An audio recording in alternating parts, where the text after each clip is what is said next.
Take a second for people to get in here. What's up, motherfucker? Yo, what's up, motherfuckers?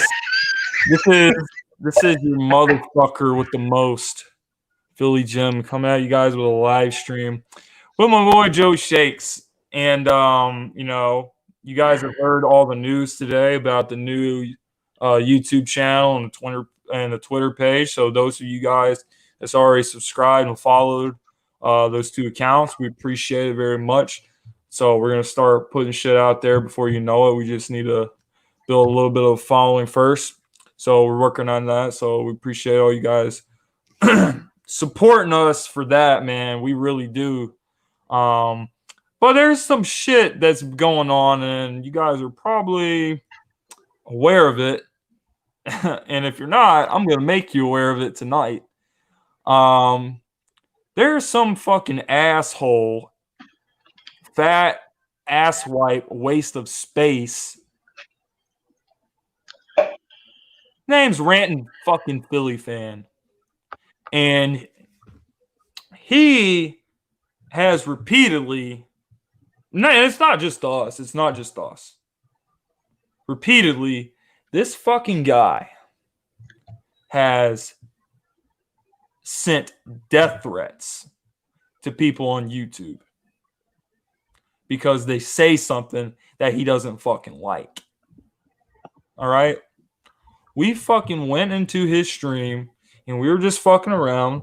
You know, when you have friends, you can joke around. Like I fucking joke with Joe all the time, all the fucking time. Yep. And we know it's not anything serious. So, we went in there and we talked about Mike Scott. Mike Scott is a player for the Philadelphia 76ers. He hit a fucking three-pointer tonight. So did Ben Simmons.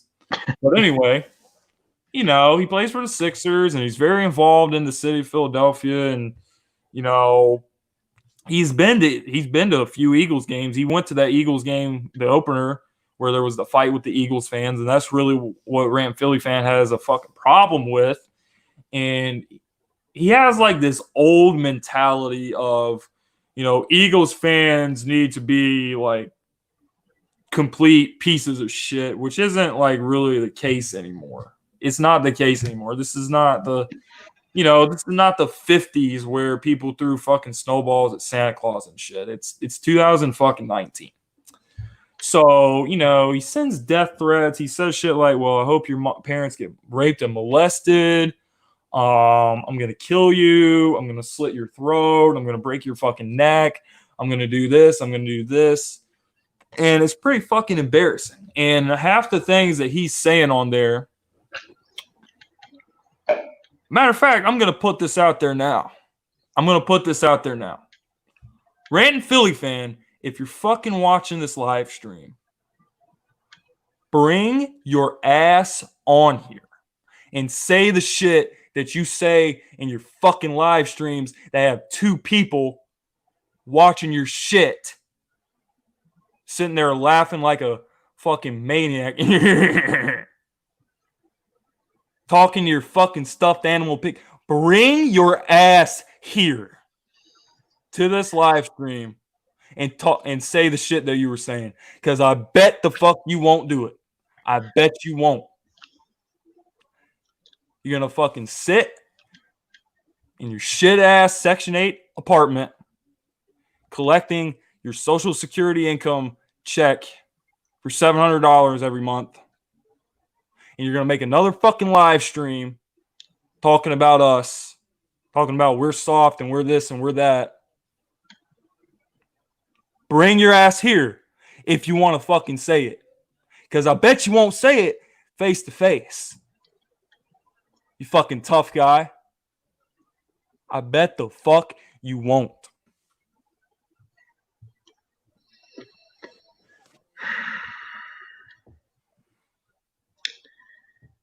Since the beginning of this whole thing, it's just been a joke. And it started out as a joke and now is escalated to death threats and everything like that. And that's one thing that we want to keep off all of our channels. I don't think we want that type of attention. But obviously, RPF, you don't really know us too well to be judging that you could just walk over here or have us walk over there and apparently get our ass beat. Okay. Um, I don't know what this Philadelphia tough guy attitude it is. Talk like Philly Jim already fucking said, like acting like a tough guy, acting like it's like the fucking 80s still, where you're sitting in the 700th level and you're like, this all started about the Mike Scott bullshit. And Mike Scott was, tell me if I'm wrong, Mike Scott was pretty much, the Eagles fans were being very racist towards him in the parking lot. So he's not a celebrity. He's just a professional basketball player for the 76ers. And anybody can do whatever the fuck they want. Okay. It is what it is. I didn't even care that he showed up in the Redskin jersey. I honestly didn't even give a shit. Be honest, I really didn't. Said, okay, that's where he's from. That's his hometown. That's where he was born and bred. That's fine. But to the point where he got what he deserved. I mean, those Eagles fans are fucking assholes. And you know what? You act like those Eagles fans. Those Eagles fans in the parking lot are exactly what you are. You got no respect for anybody. You haven't got a fucking clue. You don't know anybody. You have got no fucking clue. Your head's not fucking there. You're not all fucking there, bro. Because honestly, if you're going to talk shit about somebody, one thing I do is if I do block somebody, I don't talk shit about them afterwards. That's number one. Like if I block somebody off my channel, I don't talk shit about any of them or make videos of them afterwards to where they can't defend themselves regardless. So remember today when you said that we can't take the heat? Okay. We can't take the heat, but you have the balls to block us after any other type of name goes into, and you thought they were Viking fans. You're acting as if a whole bunch of people watch your fucking channel. You're acting as if a whole bunch of people, all these random Vikings fans came to your channel. No, they didn't. They didn't come to your channel. They're a bunch of fucking trolls. And to this point, you can't even take the fucking heat.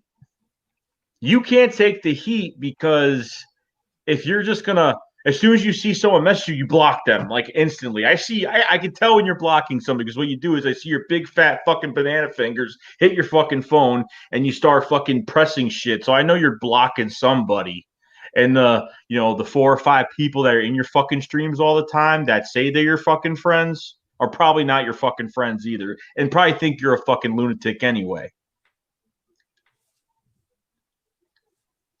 But all bets are off when you start throwing death threats around.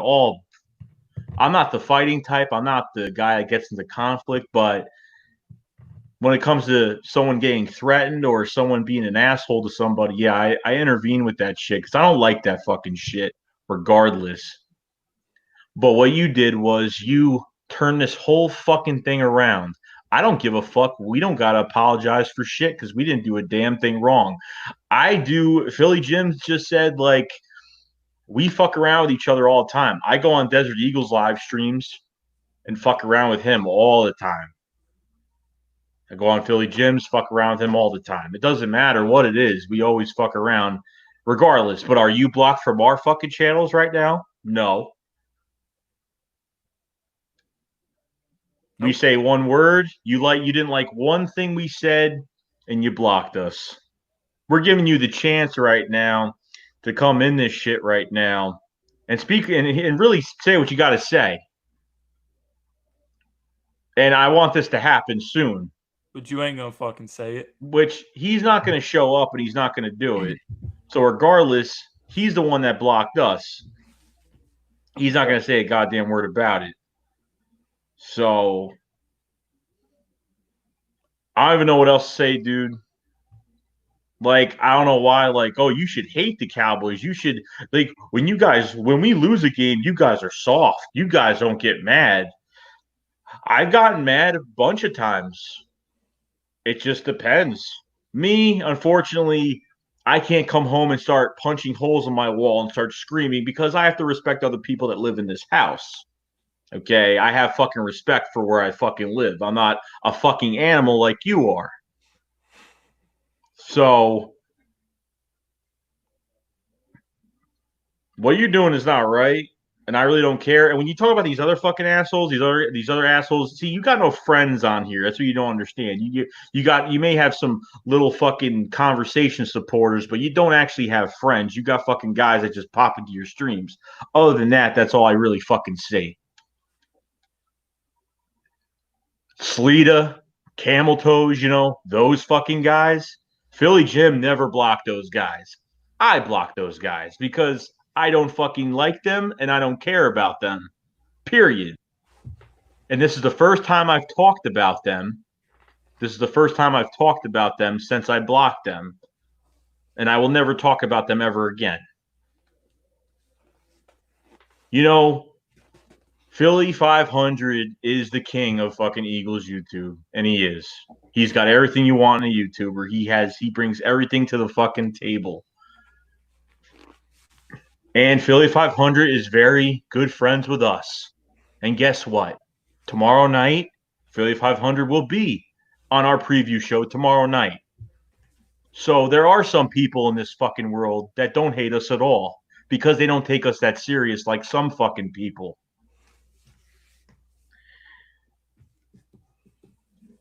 I just think it's wrong. And you starting to threaten us like we're I can't even say it because Jim has played this clip a few times. Okay,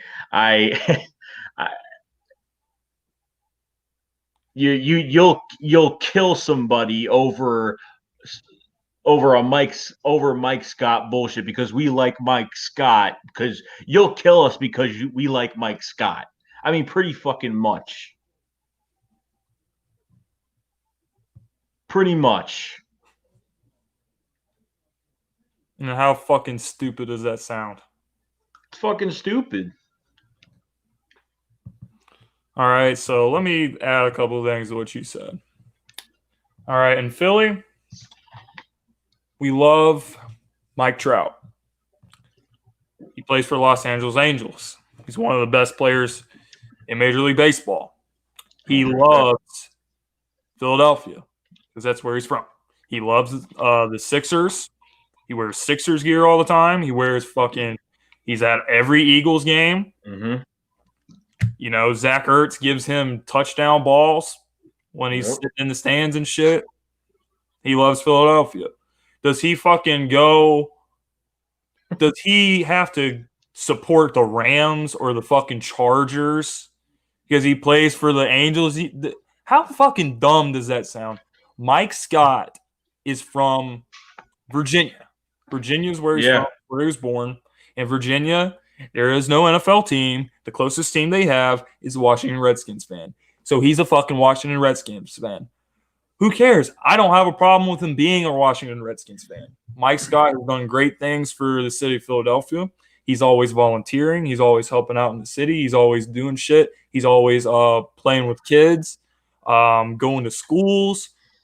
Pretty much a model citizen for a professional athlete. And right. So fans decided that they were going to be an asshole and say, and by the way, they said racist shit to him, but, the fans brought a fucking coffin to goddamn Lincoln Financial Field, the parking lot, and put a Sean Taylor jersey on it. That is fucked up. All right? That's just straight up fucked up. Yeah, that's not right. And then you just say, they could have called him the N-word or whatever the fuck it was. Whatever it was, Mike Scott, when the Sixers had media day, he said, they said racist shit to him. He said, you know what? I should have controlled myself a little more.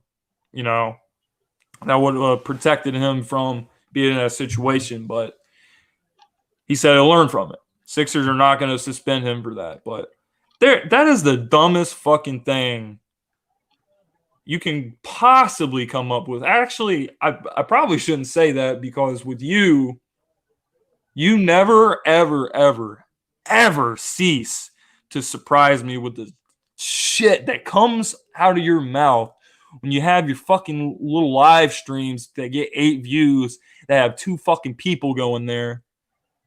And it's usually the same crowd, and that's all you have in life. That's honestly all you have in life. It's not hard to tell that that's all you have in life. You have nothing in life. You've said it multiple times. You've said it that your family doesn't give a fuck about you. Well, as bad as it sounds, you probably brought the shit on yourself. Honestly, I can attest to that. Because my fucking father was exactly like you. And that's why he's not in my life anymore. That's why he hasn't been in my life since I was 11 years old. Because he was a worthless piece of shit. And he had severe anger problems. And he never could get out of his own way. So all the people that ever tried to fucking help him turned their back on him. So whatever you did when you were my fucking age, when you were in your early 20s, you fucked up. You had to have done something that you fucked up. So now it's gotten so bad for your life that this is the only thing you have is to act like a fucking tough Philly fan on your little YouTube channel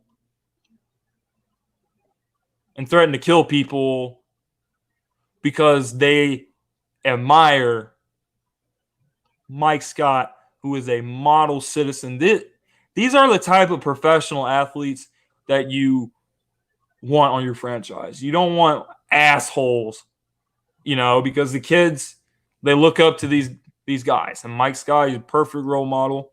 He stays out of trouble.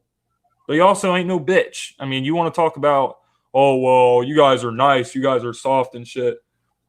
Well, you would think that you would like Mike Scott. Because Mike Scott's a tough motherfucker. He plays tough on the basketball court. He'll get after you on defense. He makes tough shots. But he also doesn't take shit from anybody. If somebody tries to punk him, he will get in their face and say, you ain't going to fucking punk me like that. And judging by everything you say, I don't understand why you won't love Mike Scott. And that's the reason most Sixers fans love Mike Scott is because he doesn't take shit from no one. His famous quote is, I ain't no bitch. He goes to his press conferences and he's like, hey, I ain't no bitch. They're like, yo, Mike Scott, why'd you get in that guy's face after the play, blah, blah, blah. And Mike Scott's like, because I ain't no bitch.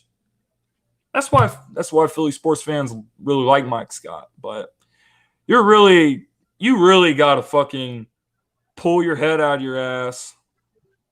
Stop doing this stupid, immature bullshit all the time. And that's pretty much that, bro. I mean, I invited you to come on this live stream because you have me blocked. You have Joe blocked. You have us fucking blocked. So you want to keep running your mouth and talking shit about us, but we can't go in there and defend ourselves. Bring your ass here then. We will have you on the fucking screen.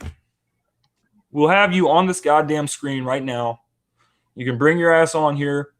You can say whatever the fuck you want. Because I really, really don't think that you will say the shit that you have been saying to me and to Joe if I fucking brought you on here right now. I really don't think you would. You know why? Because I would fucking destroy you if you opened your mouth and said the shit that you said. I would just make you so fucking mad that you wouldn't be able to contain yourself. And it don't take much either. You would fucking kick a door down if I came on here and I fucking called you out for the fucking worthless person you are. Bring your ass here if you think you're fucking about it. Come say the shit that you have been saying. Come say that shit to me. Come say it to us. The door is wide the fuck open. Wide the fuck open. Walk right in. Come on in. The water's fine. It's not cold. You know? Bring your ass here then. Tough guy. You think you're so fucking tough? Bring your ass in here. Talk that shit you've been talking. I bet the fuck you will not. So either come in here, say that shit, or chill in your fucking Section 8 apartment, eating fucking cheese poofs off the floor with your fucking Motorola track phone that you do your goddamn live streams on. Come fucking do it. Come in here or eat your fucking cheese poofs off the floor, you fat piece of shit.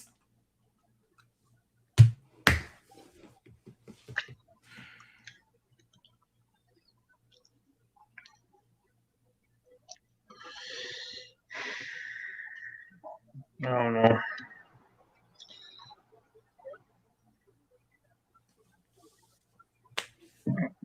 Let him know. Let him know that he's welcome. He ain't gonna fucking join.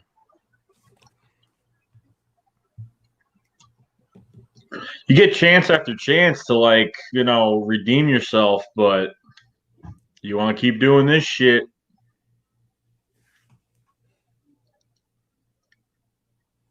I'm ready.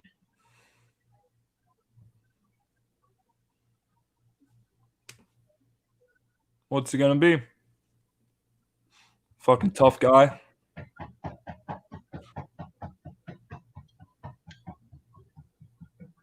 Look like Mr. Potato Head.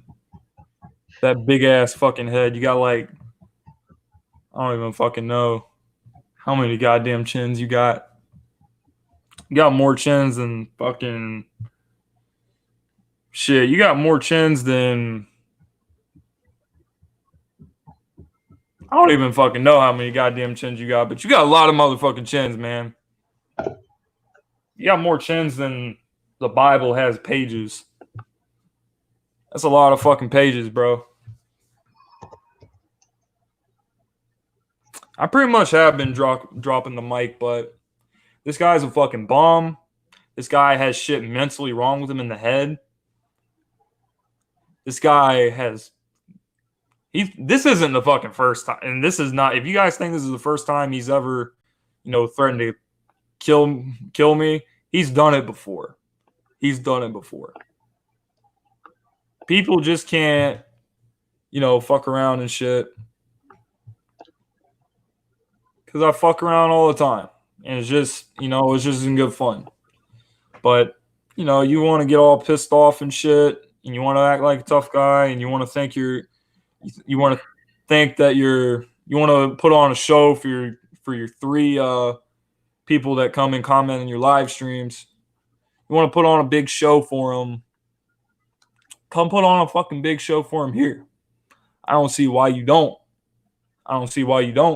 You say you're such a fucking tough guy. You say you're this and that. You say you fuck us up. You say you cut my throat open and break my neck and shit. And you say shit about my mom. Say you hope my mom gets molested. First of all, that's the dumbest fucking thing that you can say. And for the people that don't know, I could not give any less of a flying fuck about my mom. All right, my mom was never, ever part of my life when I was growing up. I've never met my real mom. Ever. And it made me the person I am today. I would have never done some of the things I did in my life if it wasn't for that. And I already talked about my dad earlier. I got dealt shitty cards from by my parents, and I had to overcome it. So talking about my mom is pretty fucking pointless. It's pretty damn pointless. and I don't give a fuck about it. So that's all you can say. You don't have the mental capacity to understand anything. I know one thing, my parents weren't in my life, but damn, if they were, I don't think they'd be as disappointed with me as your fucking parents were with you, because holy shit, they must have really, your mom must have really, really regretted not being on that pill when she was about to have your ass. Because damn, you are one big fucking mistake. People like you are what's wrong with society today.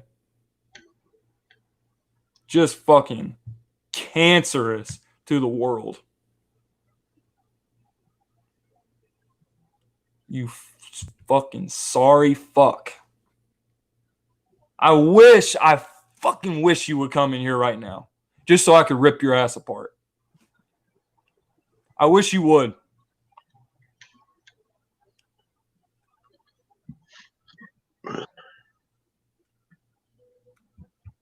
Probably not.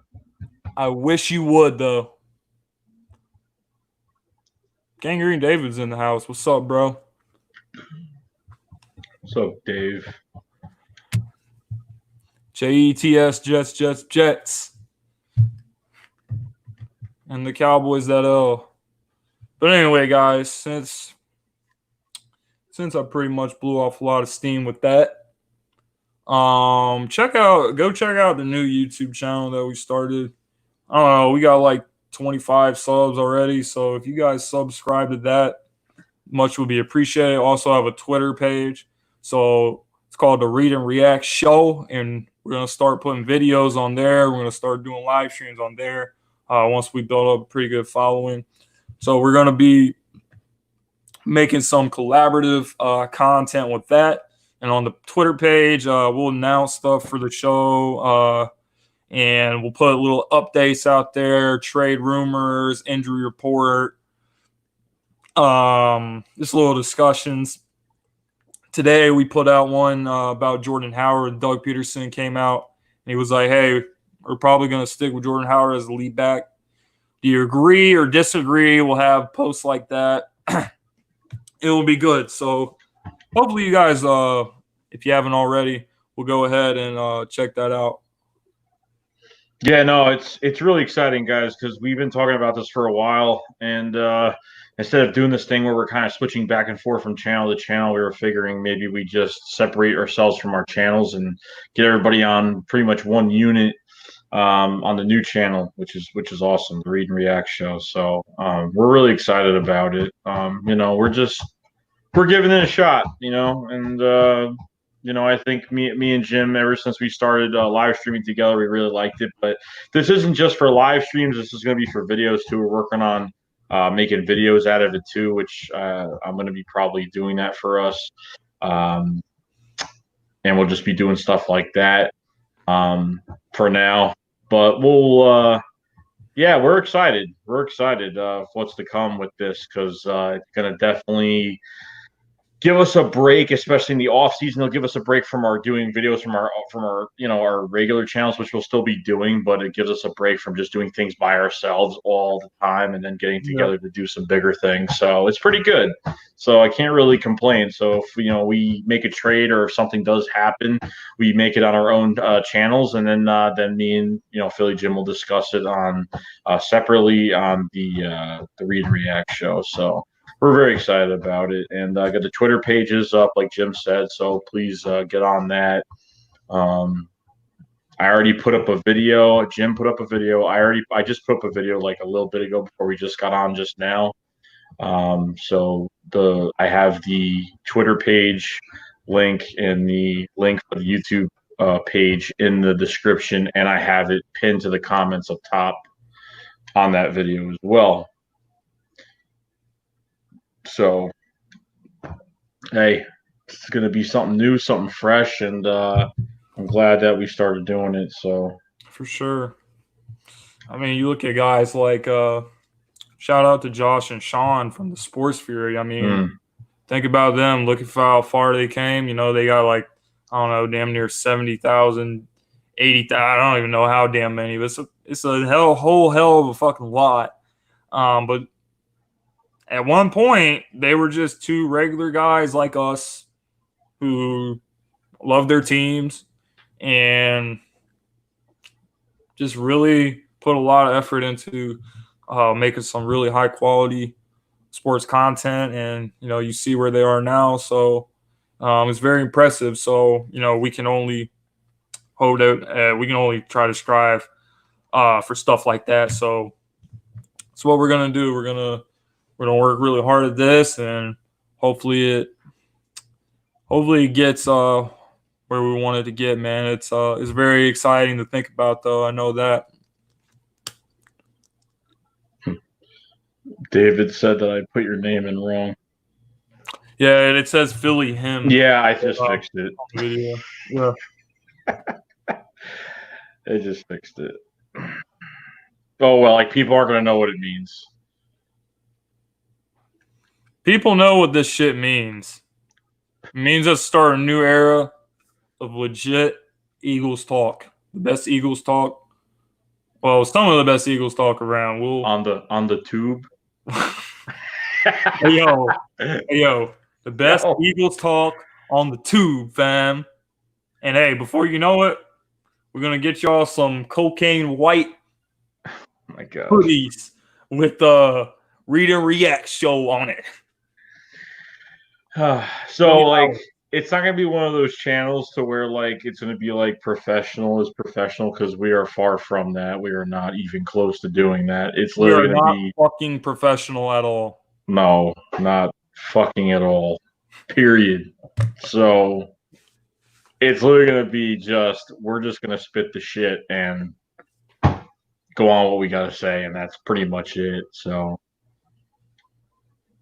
where's the elephant? Well, he's a pretty fucking big elephant, man. So I'll have to ask. Okay, the elephant is RPF. I titled the stream "The Elephant in the Room" in parentheses, literally, basically because RPF is a fat fuck. Therefore, I called him an elephant. Therefore, elephants are the heaviest animals in the world. Therefore, elephants fat fuck. Therefore, RPF fat fuck. Therefore, RPF elephant. Therefore, addressing the elephant in the room, literally. I think they get it.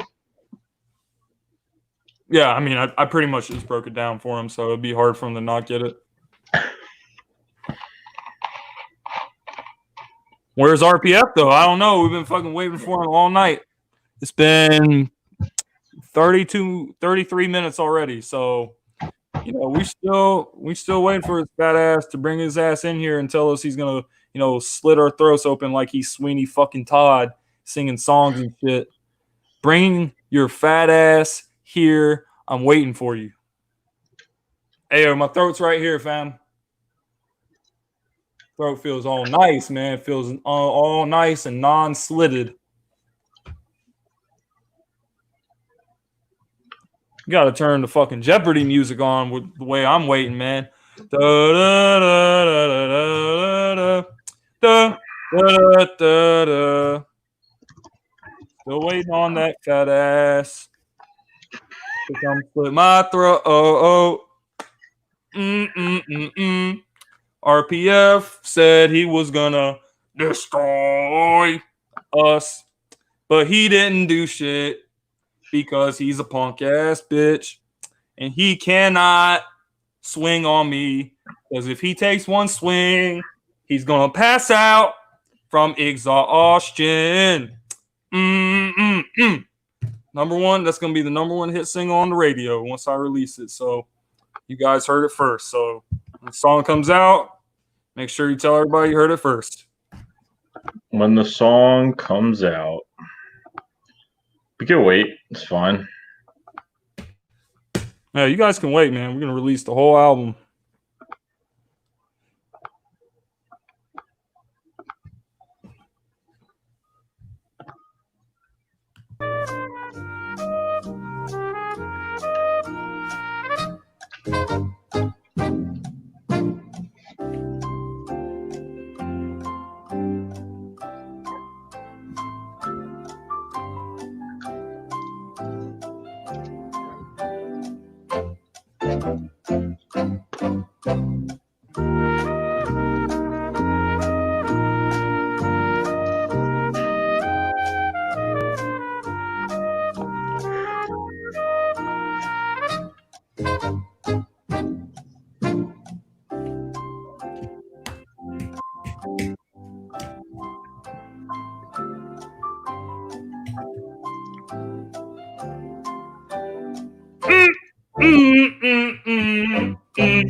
RPF is a badass punk ass bitch, and he won't come on this stream. RPF would pass out if he took a swing, and he won't come on this stream. You know what I mean?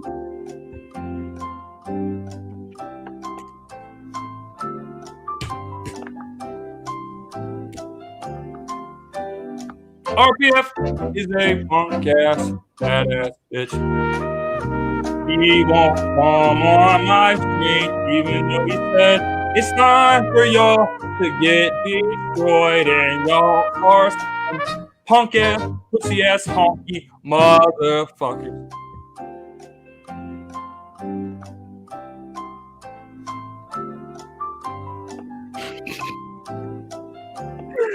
Oh boy.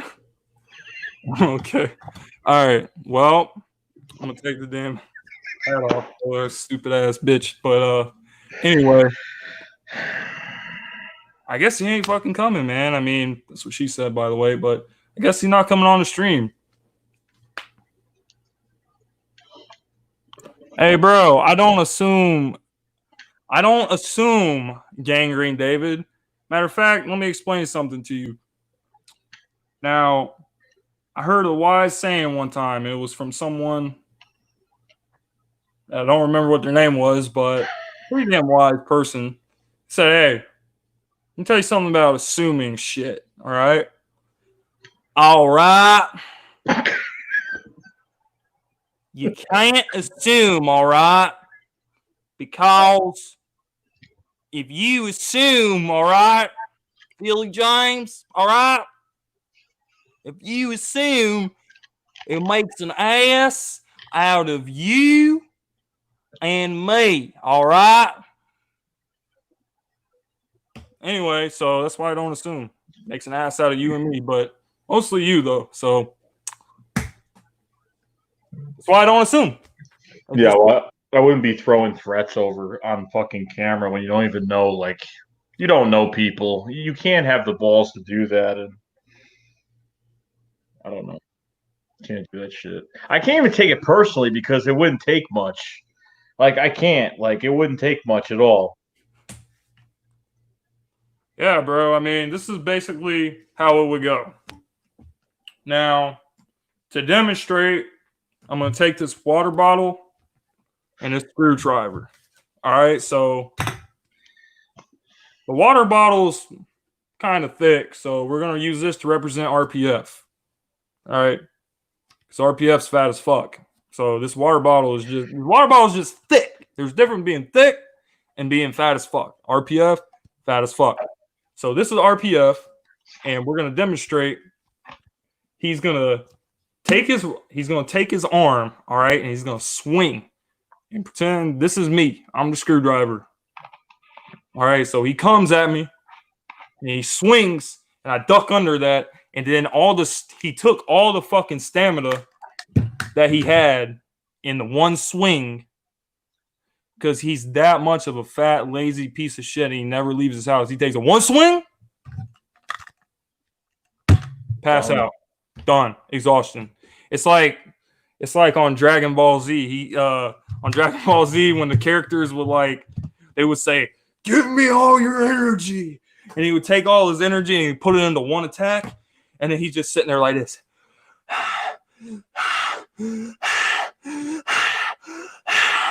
Like he just had some rough ass sex or something, and then next thing you know, boom, pass out, done, over, history, sayonara, hasta la vista.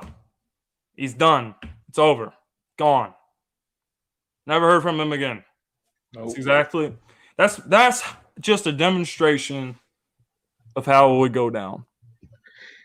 Champ Bird said he looks like Jabba the Hutt. Hey, that's a good one though. I haven't used that one before. We got a Star Wars reference. Who else is like a fat fuck? Let me think for a second. This is a fat fuck.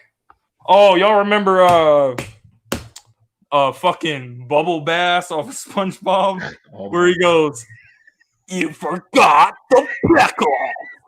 That's what fucking RPF looks like. It looks like Bubble Bass with his Bubble Bass fat ass looking ass. You forgot the pickles, RPF. Don't play. Now it's time for y'all to get destroyed. Bam! You fucking honky ass, pussy ass motherfuckers. You will never last at the vet. All right, fucker. Thanks. RPF, you would never last at the vet, bro. Hey, this is the vet. This is the vet. From now on,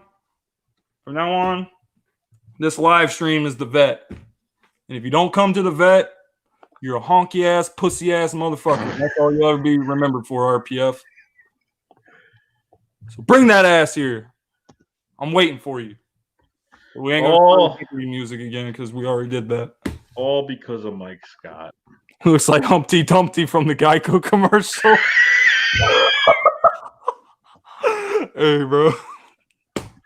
Man.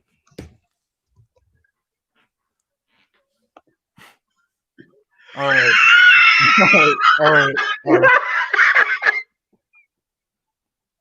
Damn, Champ Bird is killing it tonight, fam. Yo, that's TurboTax. Oh, whatever. Same fucking difference. Who else is a fat fuck, bro? Let me think for a second. God damn. Looks like Peter Griffin's retarded, disabled brother. Like Peter Griffin with fucking some kind of outrageous anger problem.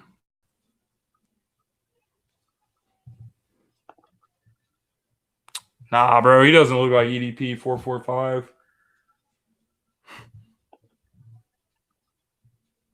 It's a little different. Both of them fat as fuck, though. Don't get me wrong. EDP low-key been losing weight, too, yeah. Yeah, RPF forgot the pickles, though. He went to Krusty Krab. He was like, "Hey, you forgot the pickles." God damn, who else is a fat piece of shit that kind of looks like RPF? God damn. It's not easy trying to roast somebody when you already used all your good roasts. Fucking horrible. Why you guys want RPF? Because he thinks he's a tough, bad motherfucker and he wants to like keep making videos about me and make videos about Joe and say we're this and we're that. Well, come fucking say it to us. You're such a fucking tough ass guy. You ain't shit. He's chilling in his fucking Section 8 apartment right now.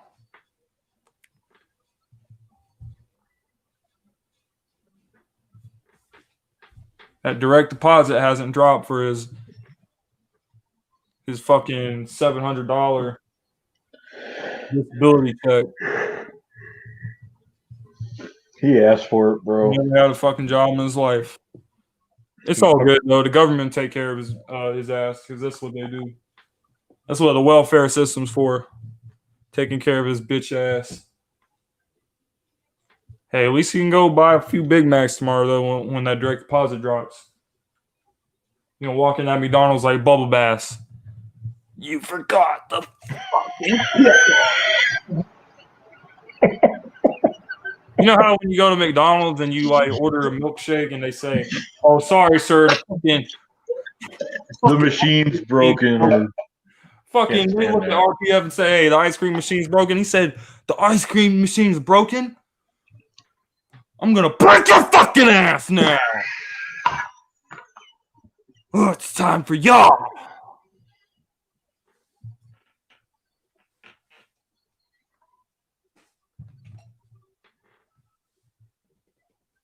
Forget this story. Get right.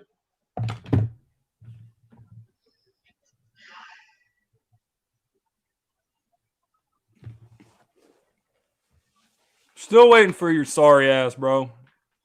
It's been almost an hour since we've been on here. But hey, the fucking door is still open, bro.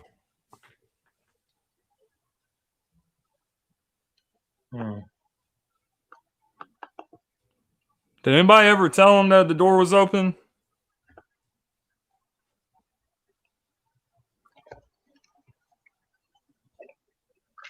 Oh, he's got Twitter, but he hasn't posted since fucking June unless he has another one.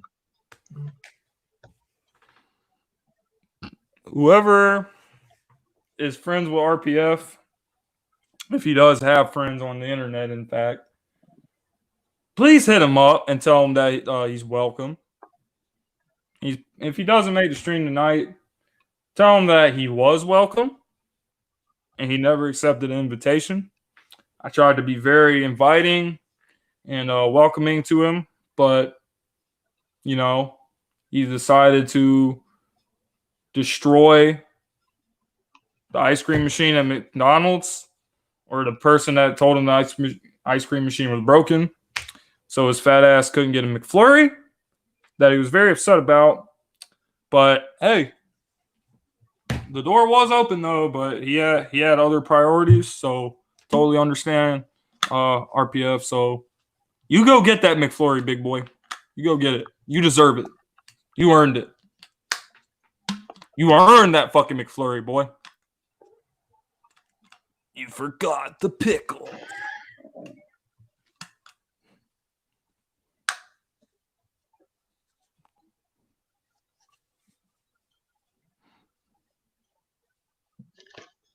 Mm-mm.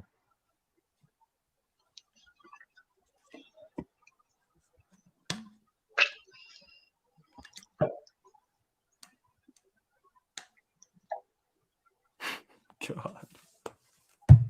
Anyway, guys, subscribe to the new channel, bro. Subscribe to the Read and React show. It's gonna put the best shit on the motherfucking tube. On the tube. On the motherfucking tube. Read and React. The Read and React show. Make sure you're there for the next episode of Read and React show with me and Joe.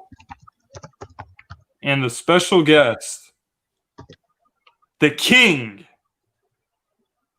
of all the dingbats, Philly 500. Yeah, we're not going to be on that channel, though. I know we're not. All right. We're going to do it on my channel. But the next episode, we got to talk about how we can beat this damn Minnesota Vikings team and get to 4-2.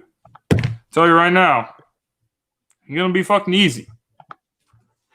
Nope. It ain't going to be easy having 3 straight games on the road. But we'll see what this team's made of. I got a good feeling about it. Let me put this. Hold up a second.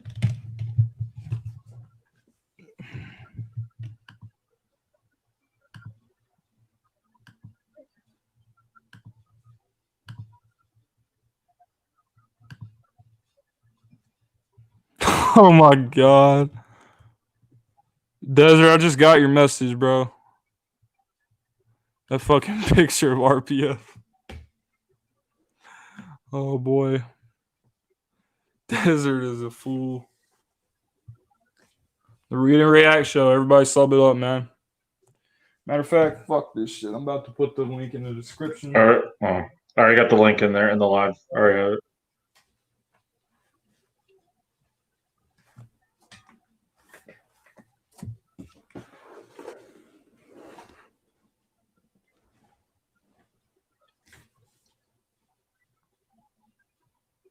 Thanks for this. Thanks for subscribing, Giovanni, man. Thank you very much, dude. Appreciate it.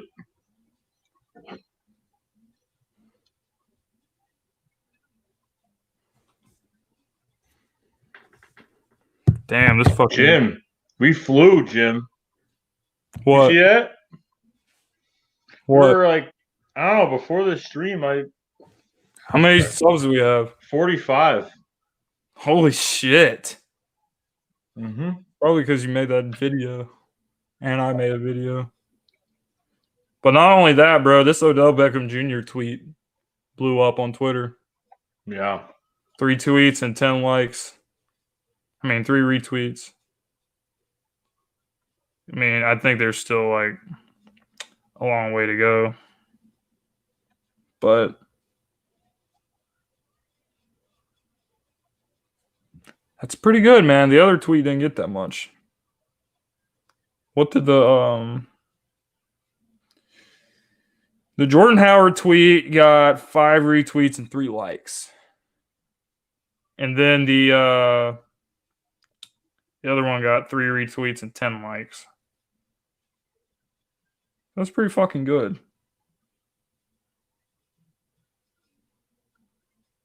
But goddamn, man. Imagine. Boy. I know what people say about OBJ all the time, how he's this and that, and he's got issues and shit. Listen, I'll just say my piece about OBJ. And we'll talk. We'll bring this back up tomorrow. But OBJ, I just feel like the dude is more. I think he's more misunderstood than he is. That he's a locker room cancer or shit like that. I don't think he's that. I really don't. I don't see any Antonio Brown. No. In Odell. No. At all. Like Antonio Brown's just like, he's a fucking freak. He just has way too many problems. But with Odell, I think Odell's passionate. I think Odell would like to win.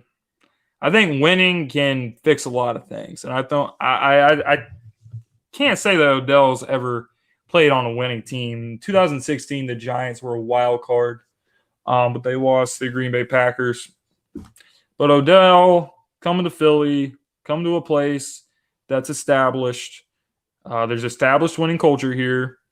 Doug Peterson's a great coach. Players love Doug. Players just want to do the right thing. They want to make Doug happy because he's just the kind of guy that players just want to play for this guy. Playing with a young quarterback who's very, very talented, Carson Wentz. Carson Wentz could be the future of the NFL. He could be one of the faces of the NFL, and that's that's very attractive to other players that want to come in. So, and plus the fucking New York Giants being in the division, Odell, he would be motivated if he came to Philly. And like I said, all the things check the box. Even if there are issues with Odell, and I'm not saying there will be, and I don't think there will be, but just for the sake of the argument, let's say there's a game where he's getting double, triple teamed and shit. Because Odell, he can warrant double teams on the regular. So if he doesn't get enough targets and he's upset or something like that, I feel like the Eagles have the leadership and they have the voices in the locker room that can handle shit like that and take care of it, and it won't be like a huge problem. So Odell to Philly, if that happened, I would be fucking ready. I mean, I want Jalen Ramsey, but the way these fucking Jaguars are being with that, this shit just ain't gonna fucking happen. And I think Howie Roseman knows that, so I think he's moving on from that, and he's kicking the tires with Odell. He's like, hey, you guys are in a really bad situation. You're a long way from being able to win. You need a lot more pieces. You need to build a lot more around Baker Mayfield. Give value for Odell Beckham Jr. Get something for him now while you can. And for us, it fills a need. I mean, DeSean Jackson cannot be relied on because of his health. We hope that DeSean Jackson is back by the Dallas Cowboys game. We hope to God that he is, because we're really going to need him for that. We have a very tough stretch of games before we go into our bye. So not having that element of a deep threat is really hurting the offense. So what the Eagles need is they really need something to spark the offense again. The offense, I mean, I firmly believe DeSean Jackson was coming. We wouldn't be talking at all about how the offense is struggling, but everything's in place except for a deep threat. Nelson Aguilar does have deep threat speed, and he has that capability. But there always seems to be things that's fucked up with Nelson Aguilar this year. I don't know what happened to him. He must have gotten infected by the 2016 Nelson Aguilar. Must have, came back in him or something. I don't know what the hell happened to him. But whenever Carson Wentz finds him down the field, there's a few things that happen. Either he drops the pass, and if he doesn't drop the pass, Carson Wentz will overshoot him. It happens. Quarterbacks overthrow receivers from time to time. Mm-hmm. Or Nelson Aguilar, when he's wide the fuck open down the field, he does not track the deep ball very well. He got held on that play, though. That's bullshit. Jermaine Johnson held the shit out of him. He should have had that touchdown regardless. He got held and they challenged him. He still had it, but the reason why he didn't have it is because he was not good at tracking those balls. DeSean Jackson, you saw it in the Redskins game. Carson Wentz threw the ball anticipating where he was going to be, and DeSean tracked the ball. He scored a touchdown. Nelson Aguilar can't fucking do that.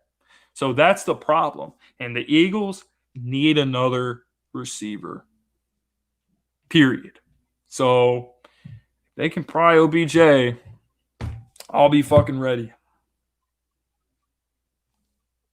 Just imagine, dude, like Alshon Jeffrey, Odell Beckham Jr., Zach Ertz, and DeSean Jackson.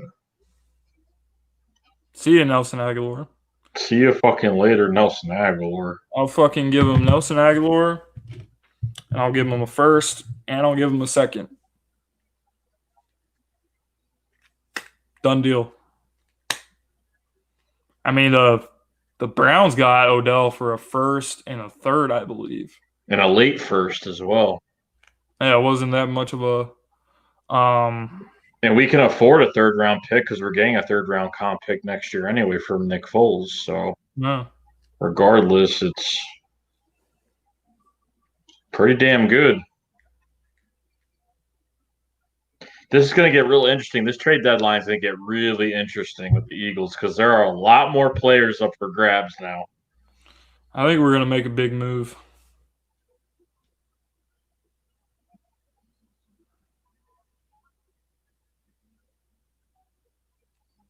Sounds like something's going to happen, whether it's going to be Jalen Ramsey, whether it's going to be uh, getting Chris Harris Jr., getting Von Miller in a package deal, or you can go after Odell now. And of course, Howie's going to make the phone call. I really hope that Odell doesn't go to the Patriots. I mean, that wouldn't be good for anybody, really. No, it really wouldn't be. And you know what I've noticed about Odell in this offense for the Browns? They've been using him really weird. Like, he's not the type of guy that you could put, like, he's very agile, like he's flexible when getting the ball, and it's weird. Like they put him on some reverses in the backfield. They really have been using him the right way. Like weird, like I know the Giants have used him so much better, but they've really just had him like putting him like hadn't really put him in the middle of the field in open space to get these balls and leave Odell in open space. You know what I mean? Like I don't know. I mean, he's got that catch ability, which is amazing. He still has that catch ability.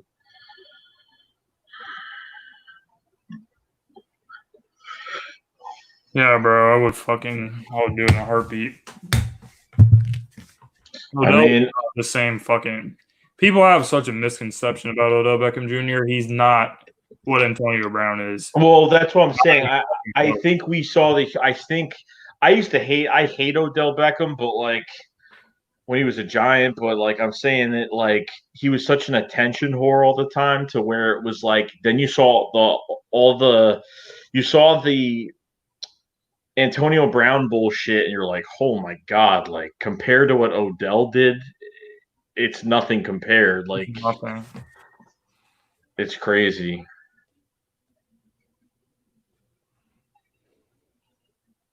Oh, the Giants would be so fucking pissed if that happened, though. Oh yeah, 100%. What did he sign over there? It was a pretty big deal. So I'll pull it up.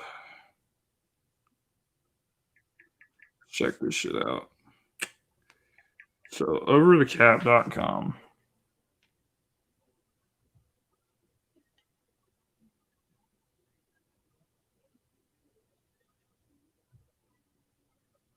Hold on, I need to get. I'm gonna go on the other website.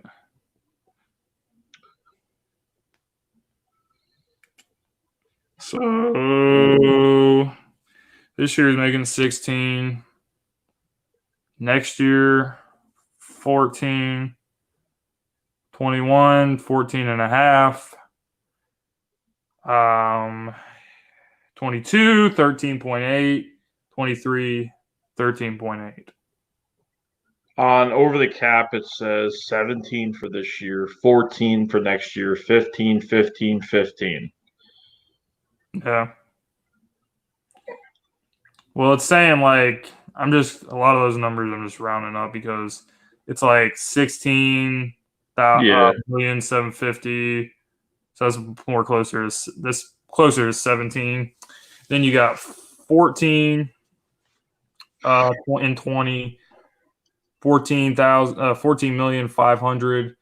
So I would say 14 and a half right there in the middle, and then 13,750,000. That's closer to 14, and same thing for 23. So closer to 14. So like 17, 14, 14 and a half, 14, 14. So nothing over 14. So I think the way Howie Roseman works as a cap manipulator, I think he could get $14 million, and get Odell's contract under there. I really think so. So that's what I've been saying. I mean, if he gets Jalen Ramsey and he has to pay him $15 million a year, I think he'll do what he has to do to fit that under there without any issues. Yeah, it's kind of crazy. Well, we'll see. It's only been talked about that a phone call was probably made. So you know how Howie Roseman is. Any free agent that's out there, he makes a phone call. He starts slithering around a little bit.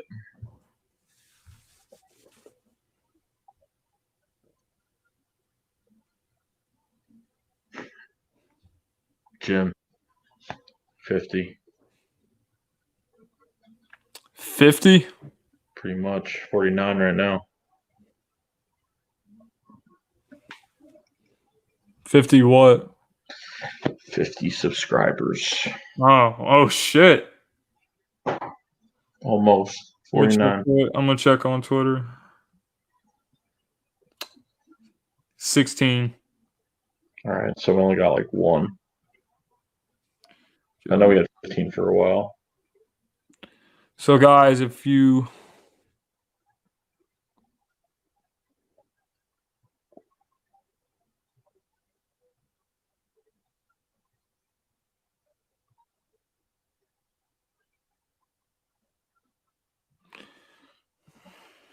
Yeah, I mean, hate to say it, bro, but if they are seeking Odell Beckham Jr., it might mean that DeSean Jackson's injury is worse than we thought.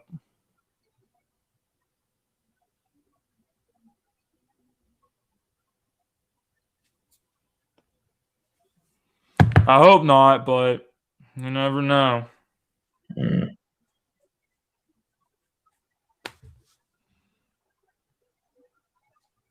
Yeah, thanks guys for subscribing to the channel. Thanks for following on Twitter for the read and react stuff. So yeah, thank you guys for following that. I really appreciate it.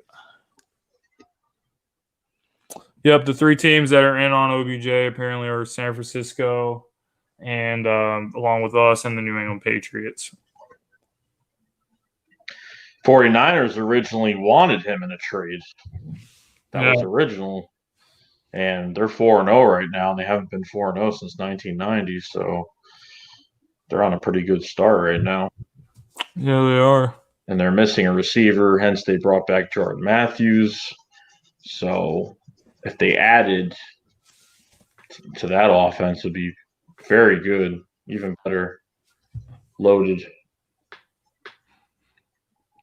Yep, but seems to me right now,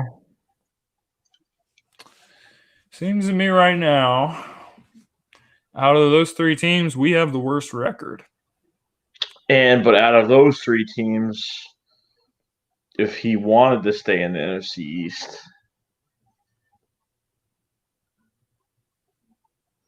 don't know. If he could, I'm not sure if he will get to decide where he's going, but I bet if it came down to those 3 teams, he would probably prefer to come to Philly, just so he could get back at the Giants. That's probably why we'll have the upper hand a little bit with that.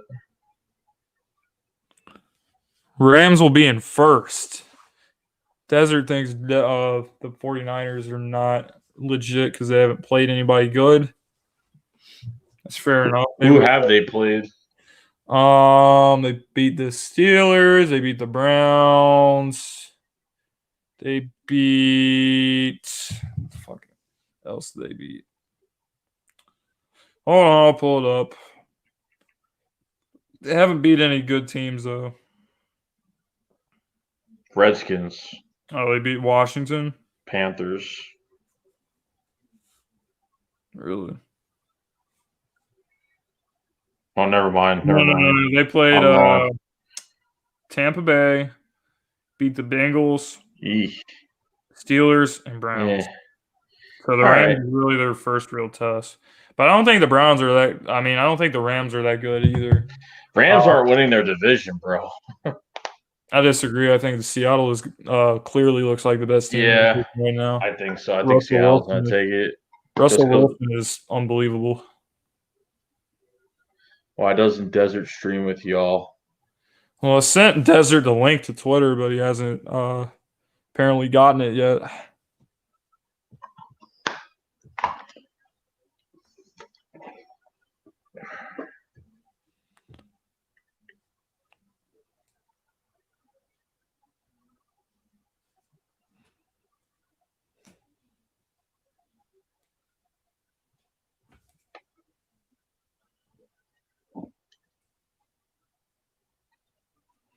I don't know, man. Sent bro the link. Yo, what's up, Philly Ace?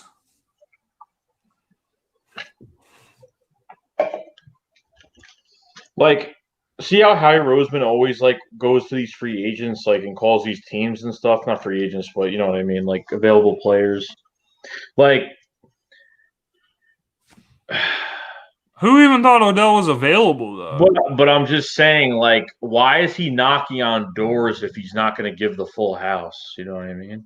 Doesn't make any sense. That's what I'm saying. Like, why is he not? Why is he He's just gonna like, do hey, something big. what do you honestly think they're not going to want a lot for? Dude, players are they're going to cost you. Like, I mean, the Oh, I think Ramsey he's thing, I ready to understand. give the full house, but I think he tried to give the full house for Ramsey, and the Jags are just being the Jags. So I think he's gonna give the house for somebody, and it might be Odell Beckham. Well, do you call a first and a second a full house? Well, that's pretty fucking valuable. Well, I mean, yeah. Well, If we gave them Nelson Aguilar and a first and a second for Odell, and they gave up a late first or like a middle of the pack first, like 17th overall pick, and a third for Odell, they're getting a good fucking deal. They're getting a player who can listen. Nelson Aguilar shit. He can only be like your third best receiver, but you know you got Jarvis Landry and you got Callaway, so you still got some good receiver talent there. You get him in there, and you get a first and you get a second. That's a pretty fucking good deal. Yeah, but I'm saying though, this is going to be another Golden Tate fucking moment. Like Aguilar has to be gone. Like Odell has to be on the field 100%. Like this can't be this third down receiver coming in like Golden Tate did. Well, because that pissed me off. If fucking Mike Groh, I don't even know what to say in response to what you just said, but I'm gonna try. Mike Groh, when Golden Tate was traded here, people were asking him, Mike Groh, why hasn't Golden Tate been getting the ball? You traded a fucking third-round pick for him. Why haven't you been giving him the ball? Why haven't you been using him? Oh, well, we don't know how to integrate him into our offense. If you trade for Odell Beckham Jr., and you sit back and you tell me, oh, sorry, we don't know how to fucking use Odell,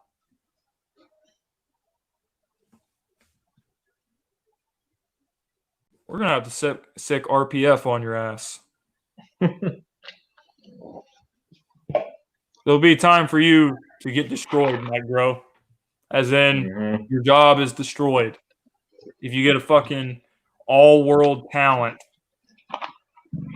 I think Odell is one of the most talented receivers ever. No, 100%. Like, that we've ever fucking seen. Just off pure talent. Jerry Rice is the greatest receiver because he was just the greatest. He did everything. And, you know, T.O. and Moss and all these guys. But just talent. Odell is one of the best we've ever seen. So if you get that and you tell me you don't know how to use them, you might as well just get ready for RPF to fuck your ass up, Mike Groh, because it's going to happen. Well, if he's giving up a first and a second to try to get Ramsey, you might as well do the same for getting Odell, honestly. Exactly. I mean, someone's going to have to bite here. I mean, the only difference between the whole Ramsey thing and the Odell thing is that fucking the ownership for the Jags don't want him going anywhere. Oh, my God. Hold on. We got a special guest in the house.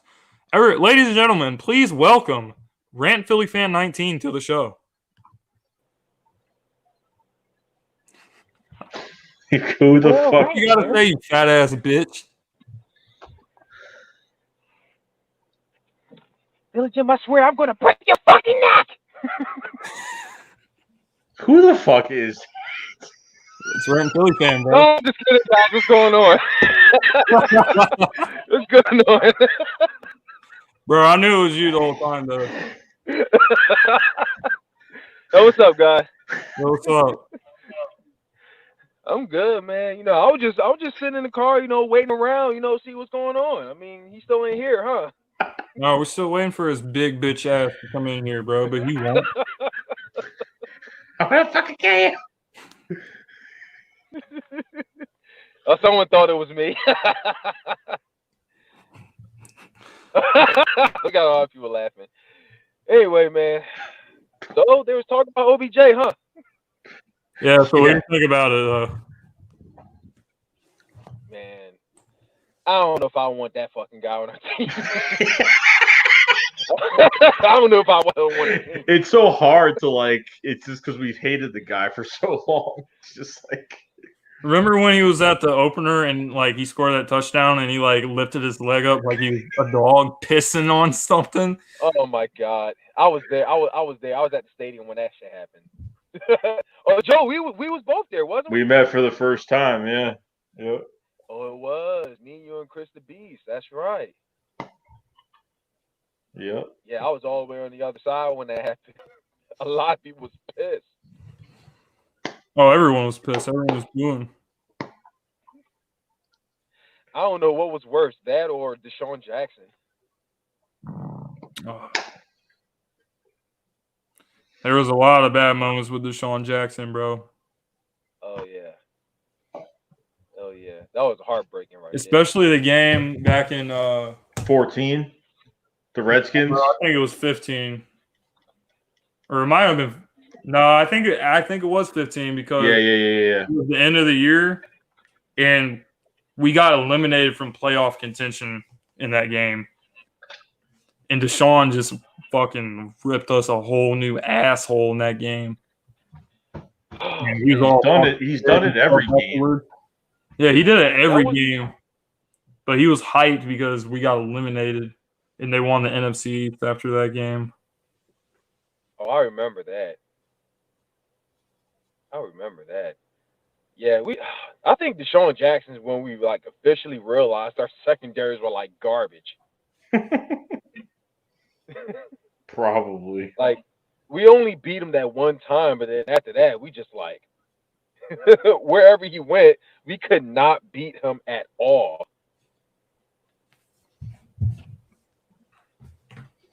No. Like the only time we really stopped him was freaking Leotis McKelvin with that pick six. Other than that, he just Annie got burned. Annie burned him for a touchdown one game too. Oh yeah. The pick six was like given to him. Hey, look, I say this all the time, man. He may be top 3 wide receiver in my opinion. We don't need him on the team. Not not how he acts. I mean, from what I realized, we always win as a team, man. I mean, we win like using everybody. I mean, OBJ, if he does not get the ball within about maybe 3 plays or whatever, he's going to act how he acts, and we don't need that kind of person on the team. Like I'd rather go with the guys we have now than ever go with OBJ. Honestly. Yeah. I mean, and I didn't even know he's acting the way he's acting right now with the Browns. But then again, I guess you could say it was kind of expected. But wide receivers aren't necessarily the problem, though. I mean, they're gonna be when we play against these good teams. I mean, our offense is sputtering so badly right now. It's just it's one thing after another. It's not penalties. It's drop passes. It's just really sloppy. And I don't think if DeSean Jackson is on the field that we would be having these issues. And if DeSean Jackson is expected to miss time beyond this week, then the Eagles have no choice but they got to get a deep threat receiver. Now, do you think they're looking at this because OBJ's going to be out a lot long? I mean, that DeSean's going to be out a lot longer? I think it's very much a possibility. I mean, it would make sense. But are you really like OBJ is worth a first round pick? I mean, are you really going to give that up for someone we're not even guaranteed to keep? Well, he's on like a 5-year deal. There's got to be a plan towards it. They're not just going to get him and be like, oh, we don't know how long we're going to have him. But, I mean, I know that's an uncertainty with every player that you have. But Like, he's on a big contract right now, and at least this year he'll be cheaper this year because he's already got paid. A lot of that contract has gone down.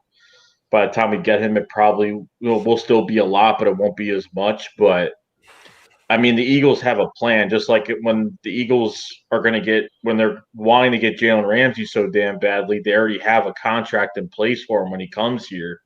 So I think that contract, the Jalen Ramsey contract, is more expensive than Odell's contract. I would have to say, like 64 million, something like that, in the 60s, definitely. But Jackson holding that dude hostage, man. There's no point. It's like there's no fucking point. Even before I watched the Jet game, they had all the potential trades. They had it on ESPN. It said all potential trades. They mentioned Jalen Ramsey, and all they said was he still doesn't want to be there. They mentioned Chris Harris and Von Miller. They had both their pictures up, and they're definitely trade targets. But I don't know, this Odell thing. I have no idea. I know Howie's gonna make the phone call, but like, Howie already tried to get Jalen Ramsey getting a first and a second round pick. So could they offer the same thing for? I don't know. I'm just like about getting Odell. Like, he's a great player, but after seeing the Antonio Brown bullshit and all that shit that happened and what kind of person he is, really Odell hasn't really had an issue on the field or off the field this year, has he? Besides the off season, yeah, no, I haven't heard anything. Yeah, I haven't heard shit about Odell this year. I mean, he seems like he was pretty happy with Cleveland, and he hasn't acted like he's unhappy there. But Cleveland is not heading in the right direction at all. I mean, the Browns are as much of a Browns team as they've been.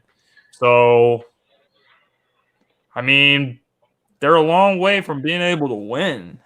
So two things that are going to happen is, one, if Odell comes here, that means that DeSean Jackson is going to be out for a significant amount of time, or he's going to be out for the whole fucking year. Number two is Nelson Aguilar is not going to fucking be here if because I was just talking to Jim before Desert about, you remember the whole Golden Tate trade? We gave a third round pick for Golden Tate, and all we did was use Golden Tate on fucking third downs, and he's a prime fucking starter in the league. That's what I didn't like. That's why I don't know why Mike Grove did that shit. But with Golden Tate, he should have been on the field the whole entire time and throwing him the ball in open space regardless. But you put Odell in the slot, or if they have a plan to get rid of Nelson Aguilar to get rid of the rest of his contract for someone else to pay, because he'll be a lot cheaper now, of course. He won't be 9.3. He'll be a little bit less than that. But it's either DeSean's going to be out the whole year, and they're looking at this saying we could put Odell on the outside and try to do something with that, or they're going to bring him in and Nelson Aguilar is going to get shipped out of here. So I don't know. I think Carson would play. I think if Odell was in the slot for right now, if DeSean comes back, I think Carson would work really well with that. I think he would actually get the ball a good amount of times in open space. I think the ball can get distributed enough. Plus, with that run game behind Wentz, and Wentz being a weapon of himself, extending plays by himself, I think works out really well. But we can't. Harry Roseman does a lot of knocking on doors, but he doesn't go in the house. You know what I mean? He does a lot of these phone calls, and nothing really happens. So I think the Jalen Ramsey thing's totally legit. I think we would have him already if the Jaguars would just let the fuck up. But unfortunately, it's going to suck losing that, because it's such a guy's 24 years old in his prime and a shutdown corner. And God, just having one guy could just be on an island by himself just does so much for a defense. It could really help our pass rush and helping the other side, helping whoever's on the other outside corner spot until Cravon gets back and the rest of our guys get back. Then, yeah, it would make a lot of sense. But I'm just like, it's just Odell. So when you think of Odell, you're like, Odell is an Eagle. It doesn't feel right, but can he contribute and can he keep his head on straight being in this offense. That's all. That's a lot to expect. Yeah, him keeping his head on straight. I mean, imagine what would be more legit, him or Jalen Ramsey being on the team. But the problem is with I the mean, Giants, they didn't have any like set leaders. Like there was nothing set over there. There was never anything set over there. Like when he was there, it was just like he just acted like an asshole and no one gave a shit really. They just calmed him down and that was it. So they gave him the freedom to act however he wanted to act. But here you got a lot of leaders on this team already set yeah, players that are already going to keep him in check. But I don't think he's going to be like that. I don't think he Maybe would want. I just don't know if he's going to be like that. I don't think so. I think he just wants to win. I think of course he wants the ball, but I think the Browns have been using him the wrong way. The Giants used him better, of course, but like the Browns, like there's just too many personalities on that offense. And Jarvis Landry's another fucking hothead too. So it's just I don't know. They seemed like there was going to be someone on paper, and I guess them always running their mouth kind of was kind of like a promo, but of course it didn't work out. They were hyped so much I couldn't stop hearing about it. It Baker was like Mayfield. bad. Oh, no doubt. They were Super Bowl contenders. Holy fuck. I heard that a lot. They were you saw that? They were Yeah. like the Bengals was betting on them to win the Super Bowl. I mean, and Baker Mayfield was talking the craziest shit. I mean, about several people and their fans. They kept talking about Carson Wentz. It was just a whole lot going on. You know? Baker just Mayfield. A whole lot going on. Baker Mayfield talked all that shit in the offseason about this fucking team, and the shit. I just don't like this shit that Baker Mayfield does. He calls people out. He calls his own teammates out. He calls coaches out. Hugh Jackson, when Hugh Jackson got fired, he was talking shit about him, saying he was a traitor and he was this because he took a job as an assistant coach with the Bengals, who were in the division. So he was salty about that, and he called Hugh Jackson out for that. And, in the offseason, it's all fun and games when you're talking shit and, talking shit about Colin Cowherd and calling sports analysts out. A few weeks ago, he did it to Rex Ryan, saying, oh, well, there's a reason why Rex Ryan's not on a sideline anymore and blah, blah, blah. Well, Rex Ryan is just doing his damn job. He works for ESPN. He's an analyst. He's supposed to critique players. Every time Baker gets critiqued, he has something to say about it. He doesn't have any maturity whatsoever. He can't control himself. So it's all fun and games when you run your mouth in the offseason and, you're going to Cleveland Indians games and you're chugging beers and, everybody thinks you're the next thing and they think the next great quarterback rivalry of the next 10, 15 years, the next Peyton Manning versus Tom Brady is going to be Baker Mayfield and Patrick Mahomes. But obviously that's not the case. Baker Mayfield has a stacked offensive arsenal around him, and he's played like utter shit. He has 4 touchdowns and 8 interceptions on the year. He's been brutal. So it's all fun and games when you're talking all this shit, Baker, but what he didn't realize what he was doing, he put a huge target on the Browns' back. And all these teams that have kicked the Browns' ass, the 49ers kicked their ass, the Titans kicked their ass, they've been getting their ass kicked because of Baker putting that humongous target around the Cleveland Browns. So that's what it is. But I don't think Odell has had a problem with Baker or anybody there. It doesn't seem like he's been unhappy or been causing any problems. But no, who is that running back on the Browns that we were looking at like early in the offseason? Yeah, and Baker went up to Duke Johnson and said, if you don't want to be on this team, don't be on this team. Like, who the fuck are you? The guy has his own issues with the team. It doesn't involve Baker Mayfield. Baker goes up to him and says, oh, if you don't want to be here, then don't be here. It's like, that is fucked up, dude. You don't do that shit.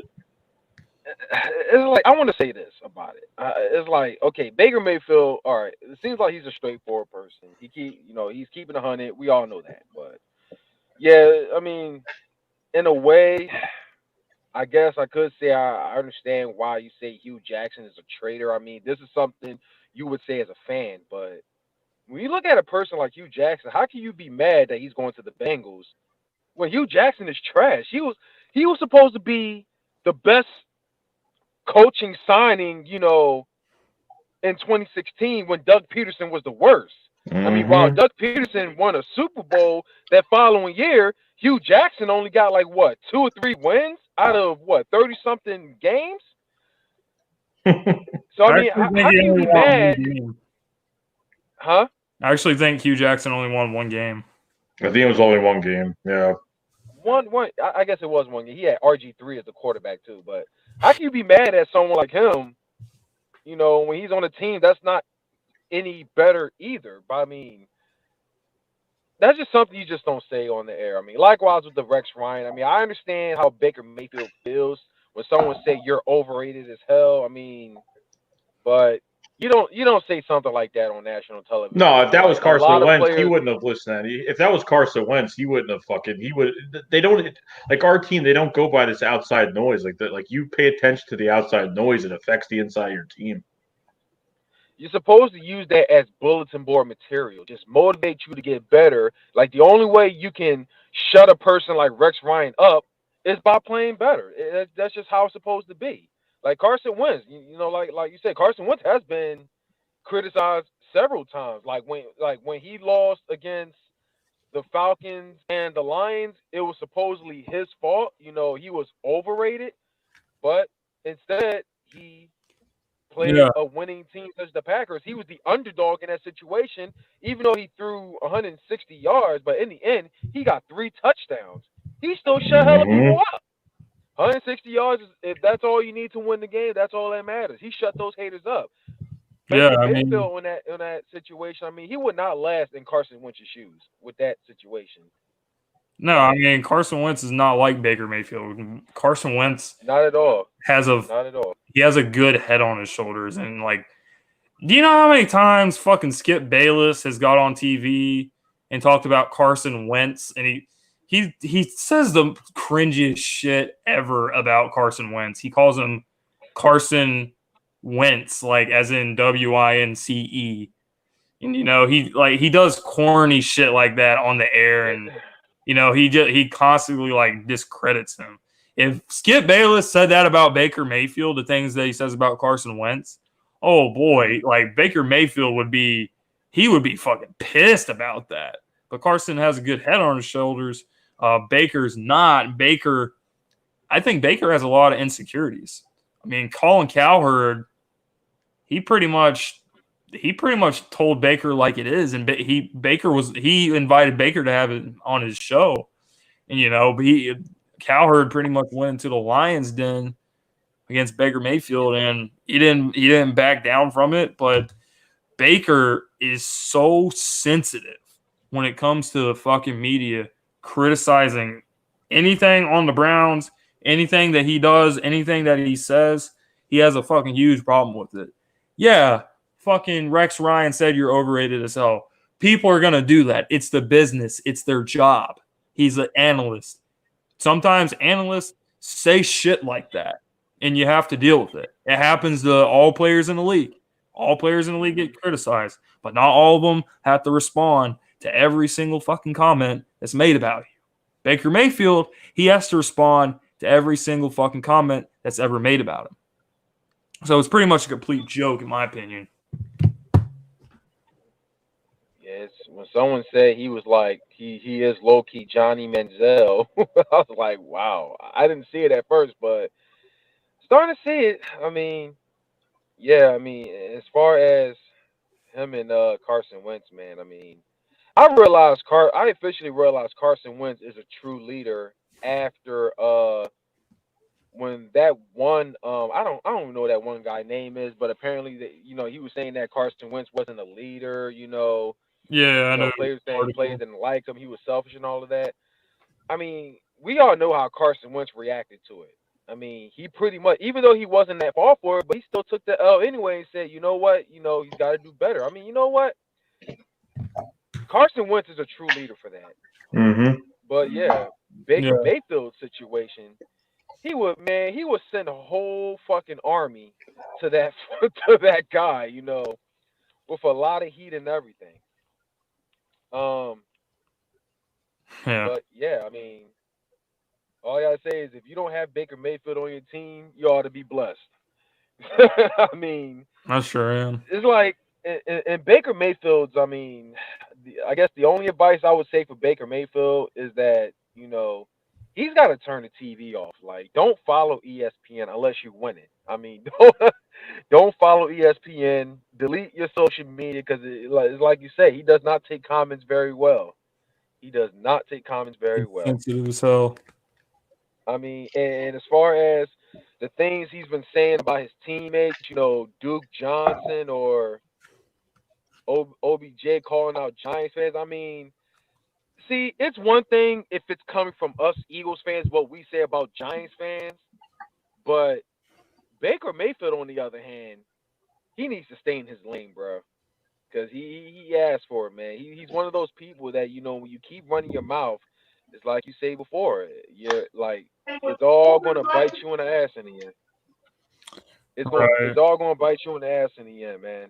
Mm-hmm. And it's gonna bite you in the ass in the end, and it's happening a lot sooner. I mean, Jalen Ramsey, he what year was it? Was it 20? Was it last year or was it 2017 when he was talking the crazy shit about all the quarterbacks? What year? That What was was it last last year year. by any chance?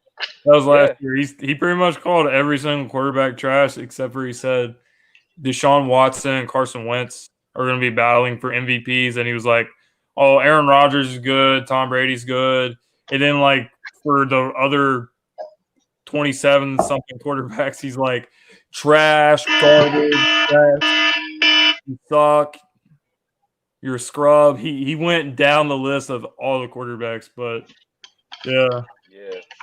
I remember Hello. Jalen Ramsey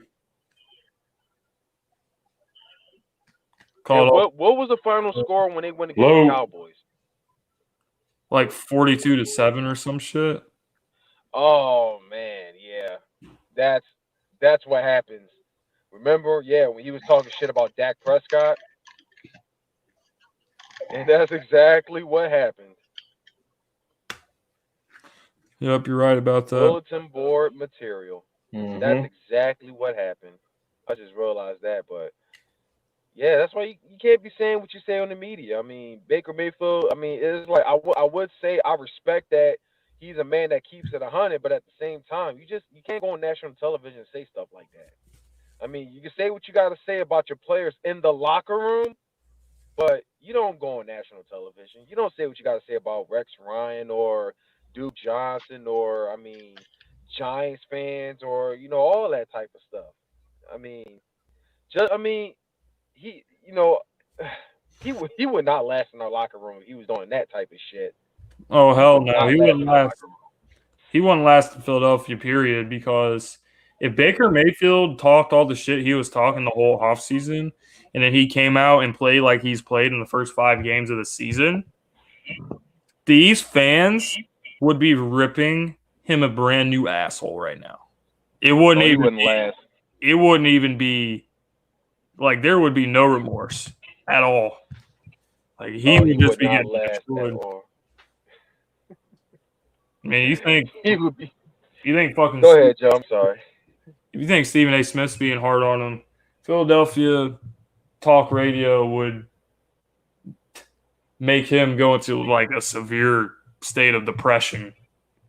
The shit they would say about him. But yeah, bro. He would miss freaking training camp at NovaCare to be arguing with Mike Missanelli or with everybody on Twitter. Oh god. It's bad, man. People on It's bad. Yeah, as far as OBJ goes, if he had his head straight, man, I would love the. I mean, it's just like It's just like what I say about anybody else. I would love that talent on the team, but I look at their character. You know, their character is bad for business. I mean, like I look at what's the dude name? He was on the Browns. He's with the Patriots. Was it Josh Gordon? Mm. yeah. Yeah.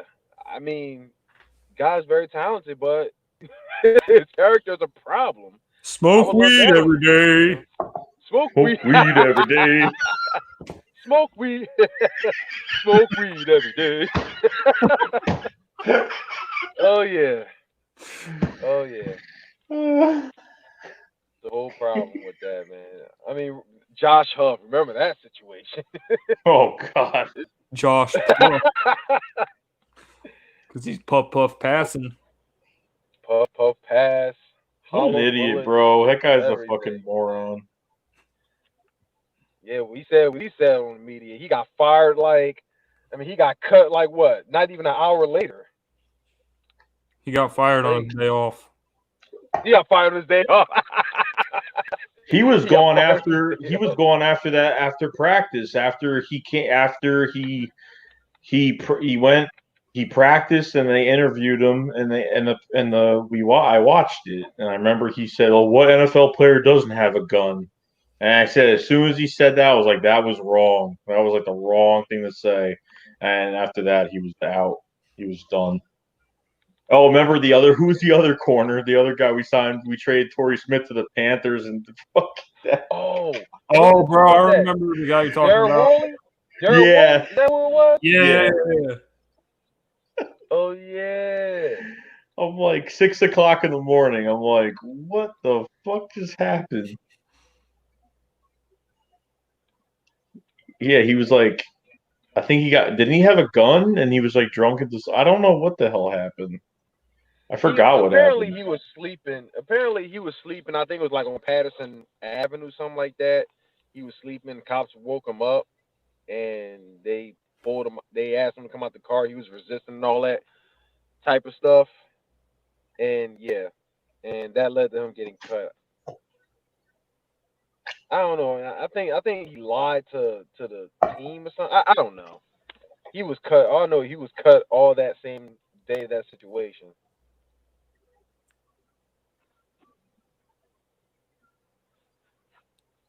But Von Miller, I'm actually extremely shocked. The Broncos are looking to shop for him. I'm very shocked about that. I actually don't think Imagine they're going having to fucking trade him. I don't think so either. I don't think they're gonna trade him nor Chris Harris Jr. He's with the Broncos too, right? I think they'll trade Harris, but I don't think they'll trade Miller. Miller is like one of the best players in their franchise's history. But boy, if we could get him, I would be very happy. But I don't think Denver would trade him. That's like, I mean, we did the same kind of fucked up shit. We let Dawkins, walk and go to Denver over like some bullshit, some few $1 million. Should have never happened. But wouldn't even pay. I can't believe that was so fucking stupid. But it's like, bro, like Denver, I don't think Denver would fucking do that to Von Miller. They probably would. I mean, don't be surprised. I mean, look at the situation with their quarterback. Don't be surprised. It's John Elway we're talking about here. Don't be surprised. John Elway, fucking terrible GM. They let Keith Talib walk. They let who else they let walk? Malik Jackson. Jackson. Brock Assweiler. Yeah, that was all Brock. He was arrogant as hell. Going to get upset because their main starter quarterback, came right back off his injury. That was very childish as well. He screwed himself up, his whole career up after that. But I got an interesting offer for you. What you got? Josh McCown to the Jets for a first round pick or two. I saw that. Too bad Sam Darnold's coming back from his mono. He's going to play against the Cowboys. Sam Darnold's coming back play against the Cowboys. Orlando Scandrick is back. How ironic, Orlando Scandrick. Before we get to that, I'm not sure if it was just me, but prior to halftime, I was a bit concerned. but right before halftime, against the Jets, I was getting a bit concerned because our offense was looking very like low key sloppy, like Very very sloppy, and it's like the Jets defense was like they were building momentum, and I felt like this could go either way. Either their offense is eventually going to wake up, Le'Veon Bell is eventually going to do something, and they might start putting points on the board. Either that, or if their offense continues sucking, their defense are going to get gassed out. I had a bit of concern right there because our offense was playing a little way. I'm sorry, they were playing way too sloppy. They were stopping the run game. Carson Wentz, he didn't. I don't think he really did all of that. Honestly, it was so No, bad. I really It's like, didn't. yeah, it's like it's as if we put more points up from the defense than we did on our offense. A pick six and a returned strip sack. Yep. It was all about the Imagine if we didn't score defensively. Imagine if we didn't score defensively. Would we really put up as many points? It would probably only been 14-6. Yeah, you're right. That's why I say we gotta. If DeSean Jackson doesn't come back, we gotta get another receiver because this offense is very much sputtering without a deep threat down the field. It's really hurting us. Yeah, but is it going to be? It's like I've been saying this like before. Like I said after the Jet game, we better go fucking get somebody. We better trade for somebody. And I just feel like they are just so fucking comfortable leaving Craig James in the secondary, a practice squad cornerback, Ryan Lewis, a practice squad cornerback. I don't even want Ronald Darby to come back at all. Like I really don't. I really don't want him back. I mean, Scandrick, I want to see more from him, but I was happy he got that touchdown. I was happy that, I was happy about it. I mean, whatever. I mean, he's a veteran guy. At least we have someone that's a vet out there. It's got 13 years of experience in the league, whatever it is. Whether he sucks, he's good, he's bad. As long as he's not confused out there and he knows what he's trying to do, it is what it is. But well, a familiar face is going to be returning to the Eagles secondary in a couple more weeks against the Dallas Cowboys. He's got green hair. You know what I'm talking about. Yeah, he's got a fucking big mouth before the fucking season started. The swag factor is returning. Great. All right, so we got some questions in the comments, and before I even go further on that, Alex, you're not better than me in Star Wars. Just stop it. Neither you nor Joey. Damn, you're garbage as hell in Star Wars. Whatever. I don't know what Alex said. How do you know that? We're on the same fucking team every time. Who, me and you? Pretty much. I mean when you're playing carrying everybody. Yeah, when you're playing Jason, that's a whole different fucking story. That's just like the guy's playing in secret. Okay. But they want to know about our defense. What are your thoughts on our defense getting better? I'm happy with it. Pass rush is way better. Oh, yeah. Brandon Graham got a lot of snaps with defensive tackle, which was different, but it was more effective. So I would look out for that until Timmy Jernigan comes back to lineup because it really seemed to work with, Barnett and these other guys on the edge, like Josh Sweat made some big plays, and Deshaun Hall had a sack. Fletcher Cox had that play that Ronnie McLeod got the interception. Fletcher Cox pretty much pushed the offensive lineman into Luke Falk's lap, just pushed him right back into him. Pass rush was looking really good. The corners are still pretty bad. They're still pretty bad. I mean, Craig James almost gave up a touchdown to Robbie Anderson, but it fell incomplete. Thank God. I think that was Demaryius Thomas. Or Demaryius Thomas, whoever it was.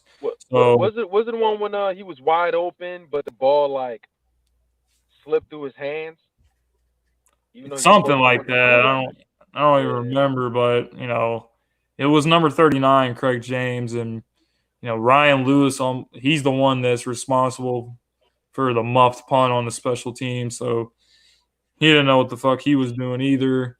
And then Rasul Douglas he played well, but other than that, and Skandrick had the big play, so I like Rasul. I need to see more from Skandrick before I say anything further. Going to be tested against Adam Thielen this week. Going to be tested against Stephon Diggs if he plays. Stephon Diggs has been pretty much upset the way he's been used in the Vikings offense. So I don't know. I don't know if he's going to sit out of practice this week like he did last week or what. But nonetheless, it's still a test for these corners. And if I think if the pass rush can duplicate what they've done for 2 weeks, I like our chances to win some games. What I'm actually concerned about is more so the offense. The offense sputtering, being sloppy, too many penalties, too many false starts, too many holds on every drive. When you start a drive from the 25-yard line, it's 1st and 10, and then you get a hold, and then you got to back up 20. You have to back up 10 yards. And then next thing you know, it's you're on the 15, then you get a false start and you start at the 10. You're all the way back there. It really makes it hard to get these drives off to a good start when you're already playing that far behind the sticks. So the sloppiness, not being on the same page. Nelson Aguilar and Carson Wentz, I think, are never, ever, ever on the same page. Whether Carson Wentz finds him down the field, Nelson Aguilar drops the pass. And if he doesn't drop the pass, Carson Wentz overthrows him. If Carson Wentz throws him a good pass, and Nelson Aguilar is wide open, and he doesn't drop it, Nelson Aguilar can't track the deep balls very well. He can't do it like DeSean Jackson. DeSean Jackson can track the ball. He knows where the ball is going to be and where he needs to get on the field to make that play. But offense sputtering is really what I see as the problem, not in the defense, believe it or not. Yeah. First, I want to say, Alex, we're cool, man. You can tease as much as you want. All right, and yeah, I want to make this one quick. I don't know what happened, because 2017, Nelson Aguilar had a great year. He shocked all of us. I'm not sure about Philly Jim, but he shocked me for sure. Shocked me. Joey, I'm sure, huh? Yeah, I was surprised in 17 when he had Yeah, that big year. yeah, he had a really good year. He had like 6 or 7 touchdowns, almost 800 yards. He was like 10 yards shy. This was before getting to the playoffs. Well involved with the Super Bowl, so much, and then we didn't use him the following year at all. It's like, and then this year it's like we paid him more money. I mean, what was it for? A year or two for his contract? His contract is guaranteed 9.3 million for the year. So before a certain date happened in like June or July, we had to either trade him or I thought he was going to be there was a lot of speculation that he was going to be a trade chip, that he would have got traded in the draft or just used as a trade chip in general. But nah, he only has one more year. This year is his last year on his contract. So Yeah, I was wondering why nobody wanted him. I don't. I mean, because there's so many wide receivers that are trash, and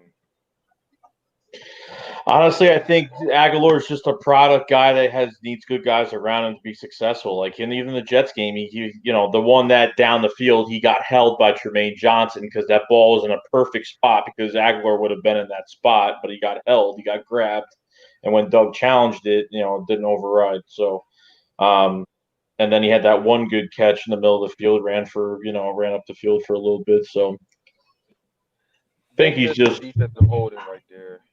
yeah. Yeah, they Yeah, it missed could it. have been That was a called. missed defensive holding. That could have been called, but of course the rest have always been terrible. It's really no surprise. I can understand why it wasn't turned back. Apparently they said off.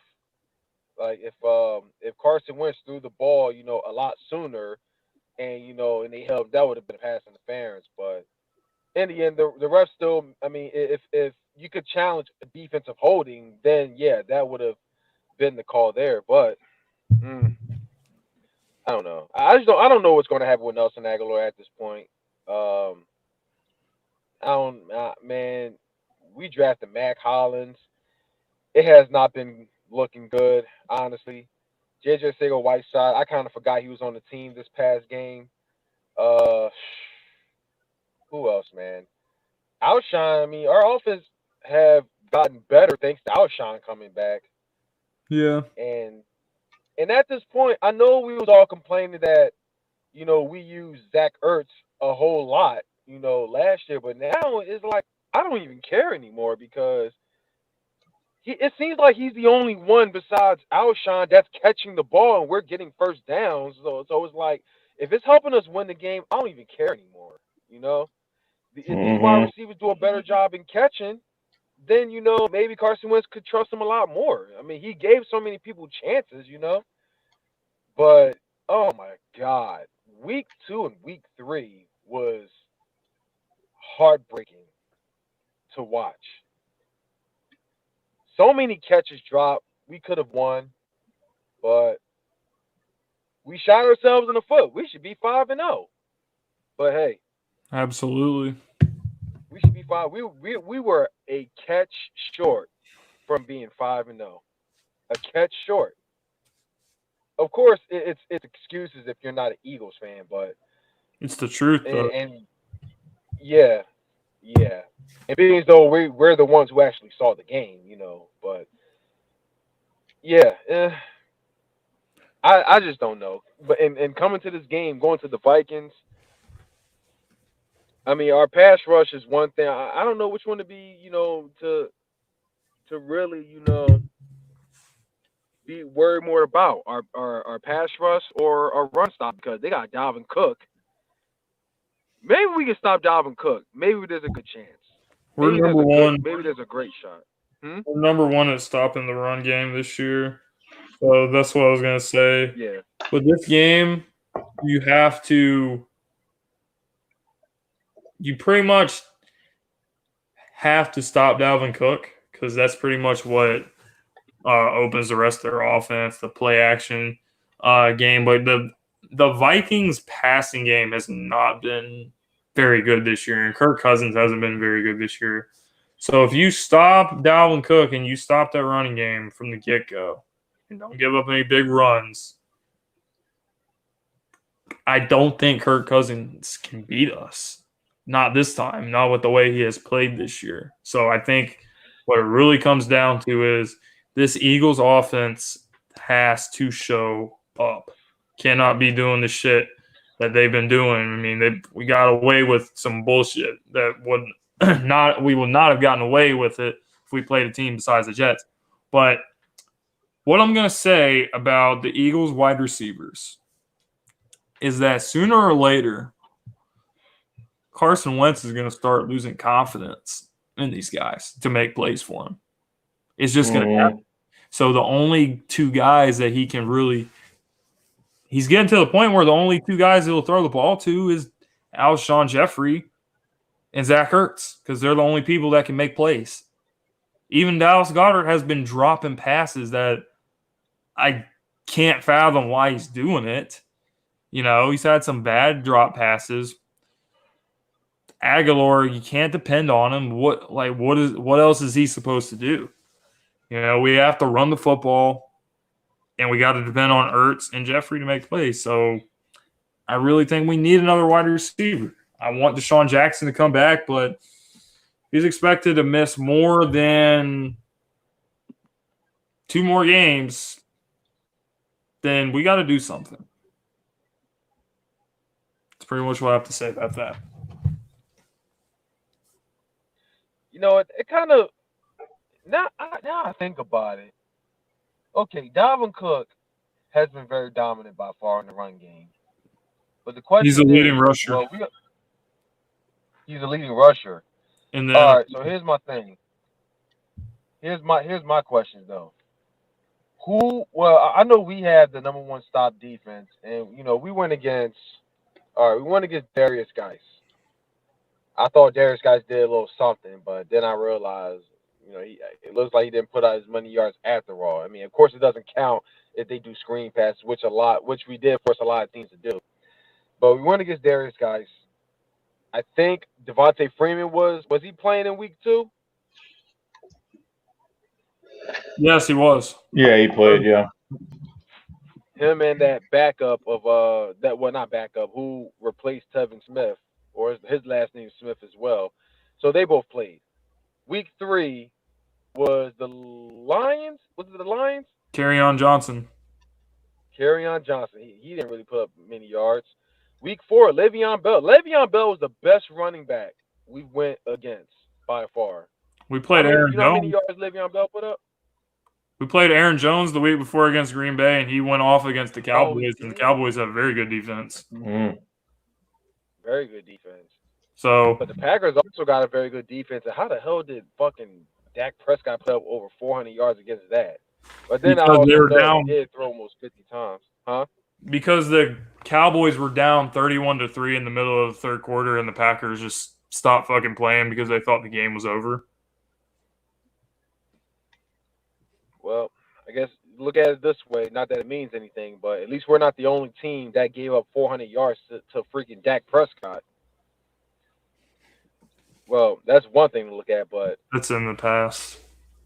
yeah, it's in the past. You're right. I mean, our corners are not as bad as maybe it is, but not as bad as last year. But if you ask me, Dak Prescott put up some bulletin board material because in the beginning of the season when they played the Giants, there's like this thing where Dak Prescott's mic'd up and he walks over to Amari Cooper on the bench and he's like, "Yo, was that easier than playing Philly?"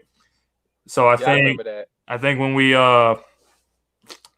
play them, they're gonna play that clip like in the team meetings and shit, and it's gonna really piss the team off. Not only that, plus all going back to the game last year, that game was so fucking badly officiated, and the Eagles know they should have won that game, and you lose in such a heartbreaking fashion in overtime. I think they're going to be very, very motivated going into Dallas. Come out, wherever you are. Hey, dog. Are you playing? Jim and Joe Shakes, man, they calling you out. They're invited to the law street. You know? So, I mean, what's it going to be, man? They waiting for you, bro. They waiting for you. Fam. Where you at, bro? RPI, where you at? Hey, yo, Bubble Bath, bring me some motherfucking pickles. All that shit. They give you the golden ticket, you know. Say what you got to say in their live stream. So Philly Gym Champ. Join if you dare. Bring that ass here, and boy. TTC World Star. World Star! Bring that ass here, boy.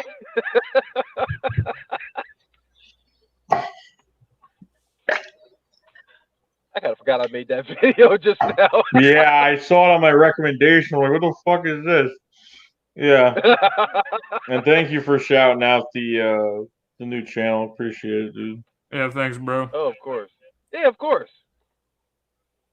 I'm happy to see y'all doing big things, though. I'm really happy for y'all. Thanks, bro. Of course. Trying.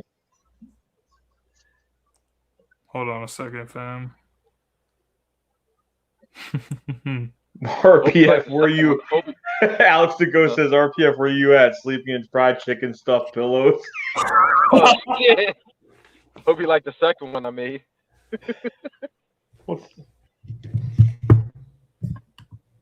You put Bubble Bass. Bubble Bass in the picture. I was trying to bait him to come into the stream, but he's not. I guess he's sleeping. I don't know. Normally he'd be up all night. What the fuck is the other thumbnail for shouting out the channel? What the fuck is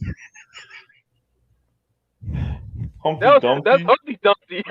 Yeah.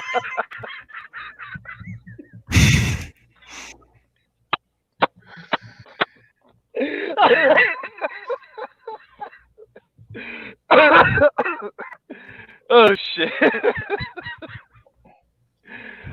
I'll try to do whatever I can to trigger him so he can get in the fucking live stream. Only one thing. You forgot the pickle. Who's that? Thanks, foe. You lose. Where the hell is I? Pickles, pickles, pickles, pickles. What the hell was that? That was the bubble bath scene off of SpongeBob. Oh shit. You forgot the pickles. Mm-hmm.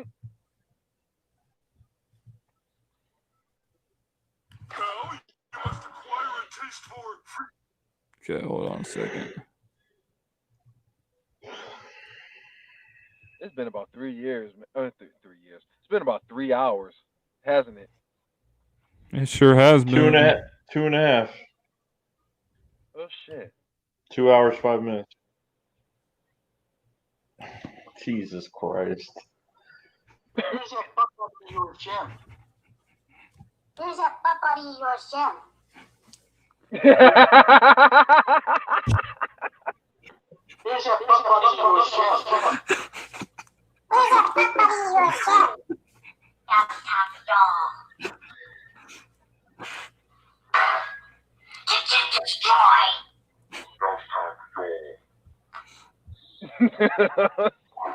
RPS soundboard. That's top dog. Get destroyed. Now it's time for yours. We'll get destroyed. Sound like Megatron.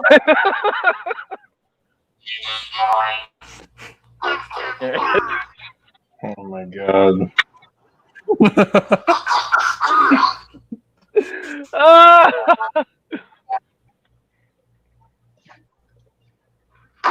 Damn it!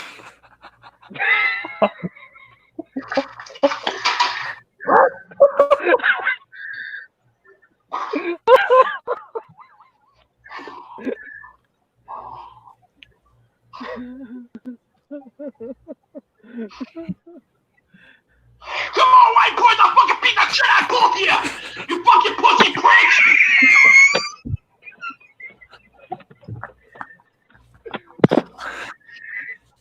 Jesus Christ.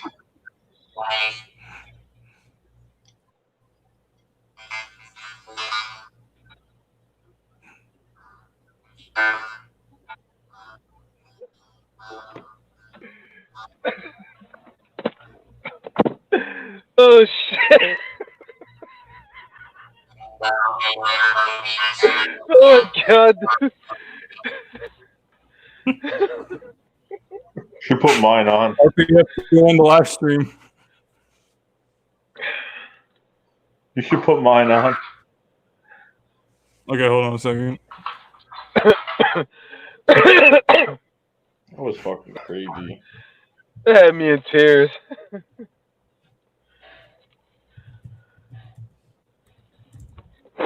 Oh man.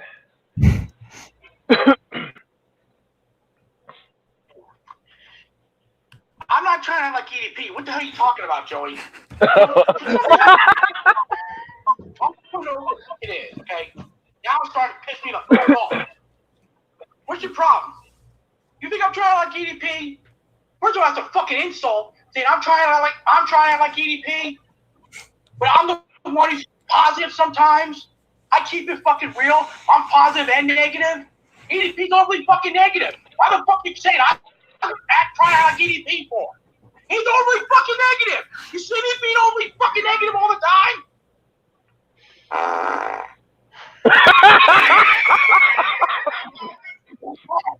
Stop, man.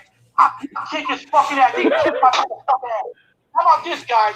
How about you guys just shut up your ass before I fucking shove it down your throat and kick your fucking honky ass? I'll fucking beat the shit out of both of you and fucking shove it down your fucking throat. Hope your parents get raped and molested, boys, and you got problems saying that. Go do something about it. Damn it!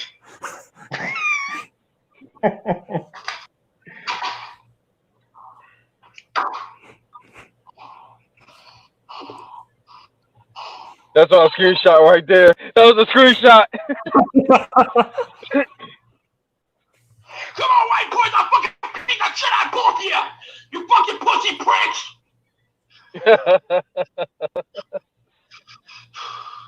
Fucking psycho. He's out of breath from all of that. Oh, it's on. Thumbnail. It's on now. Your mic's got kissed ass motherfuckers. It's on now. Bring it on, Jimmy. Bring it on, Joey. I'll fucking murder both of you motherfuckers. They're scaring me just like everybody else is. They really want to prove their manhood. Come to Grizzly Park and I'll fucking kill those motherfuckers. I'm getting tired of these young motherfuckers praising my Scott. Yet don't like Philly fans when they're Philly fans themselves. It's on now. This is war. Seriously, why come in my motherfucking room, right, and bring up my Scott for it? I know what they were trying to do. They're trying to fucking piss me off for no reason at all. Doing a good job at it. Go to hell and die. I don't give a fuck. You think you're the man? You think you're hot shit because you're a football player? You ain't shit, motherfucker. There's that butt buddy of yours, Jim. I'll tell y'all something. Come in my direction, right? I've already lost everything I motherfucking own in my life. I'll fucking end your fucking lives. Piss me off, motherfucker. They fucked up. You want to hear a fun fact? It's on now. It's a very bad idea. Y'all want to hear a fun fact? He's gonna pay for it. If anybody wants to fight me for real, gonna pay for it. Y'all want to hear a fun fact? What? I'm less than 10 minutes away from him. Get out. Oh, God. Get out. You're kidding. Or I'll fucking kill you. Get out. Get up. He said he lives in Ridley Park. I'm literally like close to that. Cody and Jimmy, you guys are dead. We're still alive, by the way. I know. I know that. We are not dead. Bengals Kiefer. Holy shit. Bengals Kiefer. That motherfucker. Oh, yeah. Oh my God, what the fuck are you, bro? Like, who gave birth to you? God, you were mistaken for a fucking blowjob in the back of a diner, I'll tell you that much. Oh my God, this dude. Whoa. Let me start off by saying, Yeah. you got rid of Andy Reid. Well, we're going way Yeah, back that now. makes sense. You get rid of Andy Reid. For a guy that's a diehard Bengals fan, look what his Now room you looks look like. He's got a fucking American USA Why map. does he have a map back there? What the fuck? Yeah, you said that 3 But I'm times. not worried about that. He looks like he's in a fucking classroom. Looks like he's gonna fucking shoot up a fucking school. No, we'd rather This get is to fucking have crazy. beaters in our fucking team. Let me show you.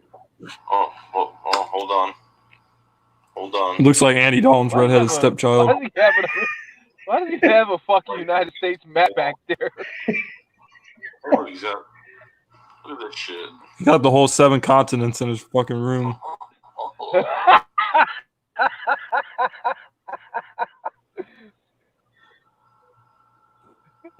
are you taking forever? I'm sure that you just jumped on your bed like, I bleed orange and black in Cincinnati.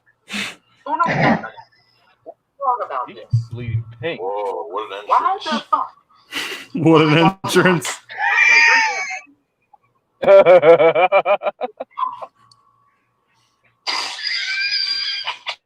Why is it bad? Your uniform. Why is it bad? Green. Because the basic fucking Green. color. Green. You're fucking orange. Really? The fuck? Green. We gotta be some type of color. It's a team. Midnight green, actually, bro. Remember. Get it fucking straight. You want to get the team option. That was 6-9-1. Mm-hmm. And what happened? You freaking got destroyed. Yeah, we did. You're right. We did get destroyed. By Yeah, six. might as well say that's his Super Bowl. 6. Bragging about season accomplishments. Whoa. I can count. Wow, he can count. Dominated. Was that Dominated fucking ginger. Let me show you. Oh, God. Let me show you. Hey, look, he's got arts and crafts on the top of his fucking ceiling. That's like something you make it fucking second grade. I was looking at that too. This is what when I met Spunky at this time too. Oh, you met Spunky? Yeah, when I made fun of this kid, Spunky made fun of him after I made fun of him. I remember that.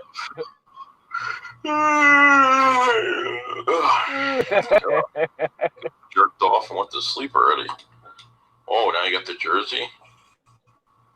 But we're not going to talk about that. Dude, how skinny are you? The reason this time? What the reason this time? He didn't play. Still got dominated. Yeah, we did. You're right. Have I said enough? That's what enough when I started.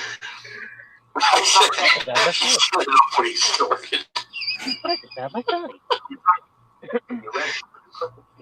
The Eagles. This guy's a fucking Why idiot. is he looking like Cheddar Bob from 8 Mile? Oh my The God. only thing good about your team is EDP 445. Oh, yeah, you're subscribed to EDP. I forgot. What do you say That's about EDP? hilarious. What's wrong with you, then? I don't understand.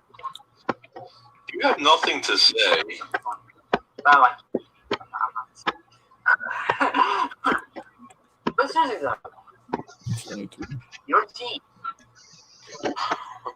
has been repeatedly pretty much screwed over by this team right here. Guy is so awkward. You win. Just like he got nipples and You shit. remember that one when you beat the Patriots, put the Bengals in first place, in first seed. Right. Did you guys go to the Super Bowl? Did you guys win the play? Did you win a playoff game that year?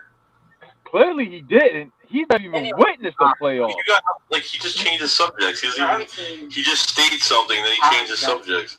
They hate because they. Changes the subject every fucking 2 seconds. For the Eagles, it's this team. No one cares about the fucking Bengals. Right? I'd rather The fucking Bengals. care about the fucking Steelers. He's than the rubbing. fucking Look Ravens. at him. His finger in his jersey and shit. Yeah, but you're wearing his fucking jersey. Not Joe Mixon that we took from you. You didn't take anything Not, from not, us. the, not the draft. We were going after. Yeah, we were going after Dalvin Cook in the second round. You fucking retard. You still find a way to fail, to lose, to suck. What? The suck dick. So while one of your fans is EDP, eat that pussy, your team is EDD, eat that dick.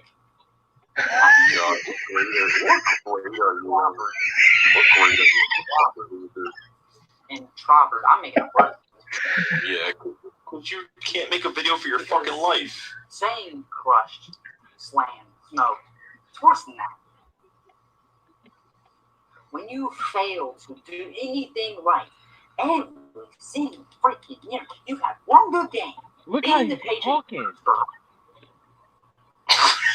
Dude, Something that most teams just dream they can do that. you're talking about something that happened a few years ago when we're under a new coach and new fucking players now. Year after year after year. And what are you guys doing? Winning the fucking Sugar Bowl? What are you guys winning? The Sugar Bowl. You didn't even answer. You're a fucking faggot. You look gay as shit. Is it because they didn't cheat and deflate the balls in that game, or like what is it? Is your boyfriend on the bunk bed under you?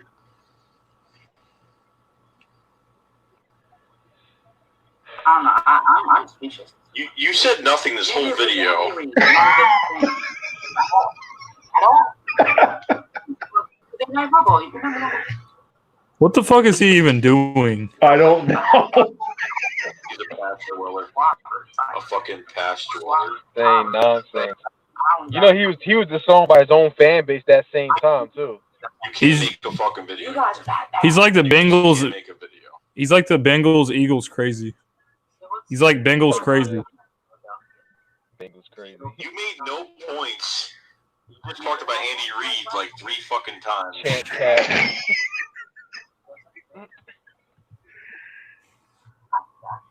Yeah, I feel bad for He you. does kind of look like Eagles crazy though. This dude looks like Jason Garrett's son. Oh shit. Keep clapping. There's somebody in his fucking house. This place is actually fucking hot. Dude, the one thing that burglar didn't do is finish the fucking job. I was on camera Oh so that shit. if anybody does fucking like do anything, I can catch his ass. Yeah, well, you wouldn't have the I'm balls stuck to in do the that. room, basically. Yeah. Play arts and crafts. What's that green thing going across your damn video? I mean, Jesus Christ. He's probably already gone. No. He took your whole family. I don't want to take that That's better. chance. What is that green thing? I just noticed it too. He's still here. You know, Oh, like, the Walmart sneakers? Yeah, you gotta What have are those. those? none of my shit's missing. You know, your dog pictures are still there. It's good. Your little kitty pictures. These little kitty pictures. Your 7 consonants are still there. Oh, he's got a fucking steak knife. He's got the fish fillet knife. Fish fillet knife. Yeah, okay. You'd be crying under the bed like a little bitch if this was real. Like left, I wouldn't have fucking like anything. God damn. But some fucking something Oh, what's your left hand doing? like that. I don't. Yeah. This door. The burglar didn't finish the Door is job, fucking so closed. yeah. Wow, that was fucking Oh, funny. my Cup Pizzle impression. Oh. Put that shit.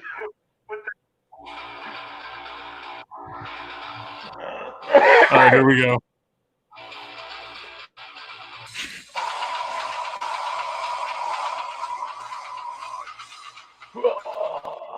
Shut the fuck up, Desert. So, the loudmouth hillbilly motherfucker wants to talk shit. Oh my god. I just don't get it. The goddamn Eagles. I can't even tell. I can't even tell why. I don't know why the Giants are so horrible. I just don't get it. Your impression was spot on. I'm the best YouTuber. I flip out all the time. I don't know how you guys have YouTube channels. I need to get out of here. That triggered him. This is why the New York Giants are not going to do shit. Are you fucking kidding me? Are you kidding me? Well, you have something you really fucking do All right. because I've watched you probably for a long time. Oh, man. I miss my fucking shit-talking days in 16. Not anymore, but...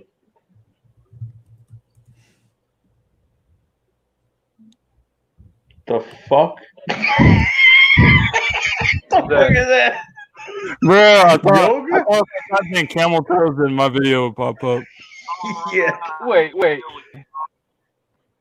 me tell you I typed in camel toes and like an actual camel toe popped You up. wouldn't last 5 fucking minutes in the damn ring with us with us TTC guys. We're the baddest motherfuckers on the motherfucking internet, all right? He looks like Gritty. You will last 5 seconds with us. We're professional trash talkers. You got a lot of damn nerve. Oh, I don't want to hang out with TTC guys.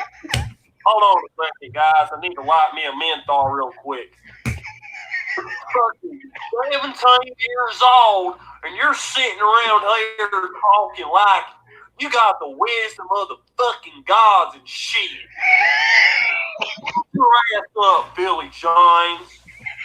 I've got my ass beat talking trash on you.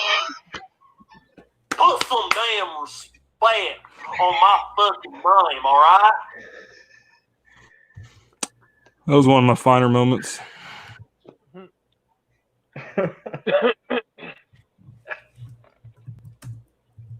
That was great.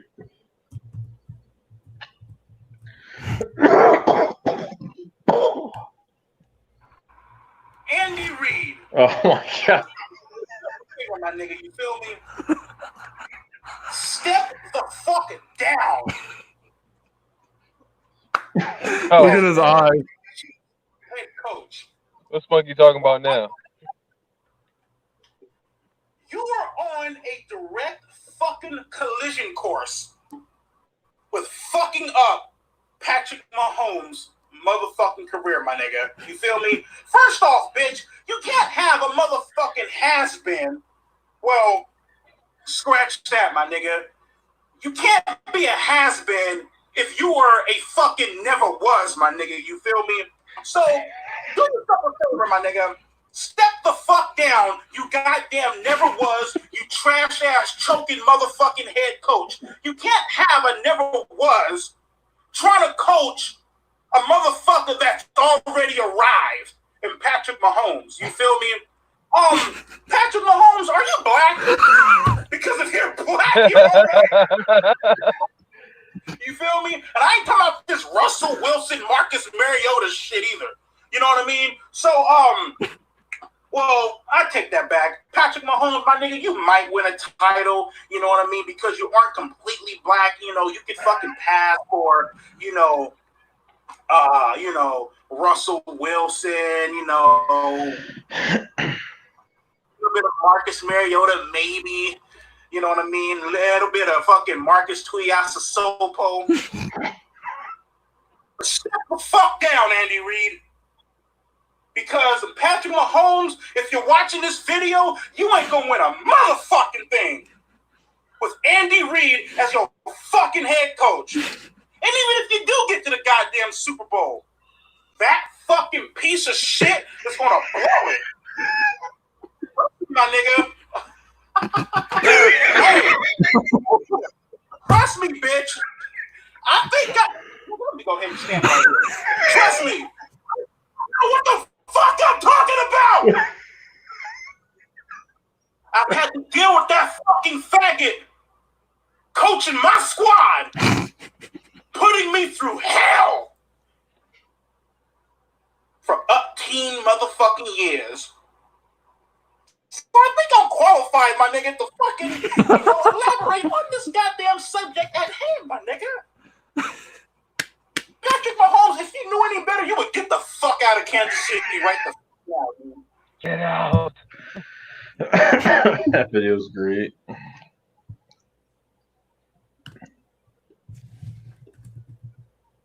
Spunky's at it again. Oh, he fucking... Spunky hates that shit. Oh my god.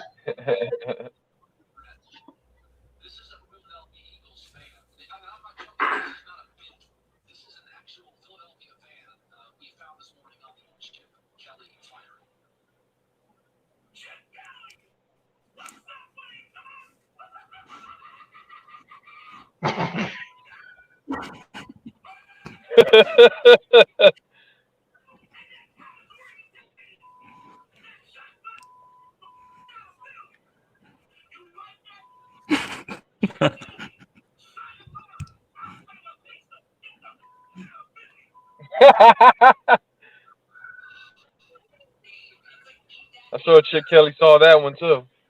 Oh yeah. The blonde was turned on by it. Watch the blonde's face after she says that.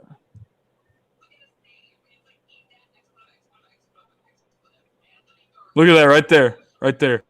She flirts with Love that one. everybody. She flirts with everybody, that chick. She wanted it, bro.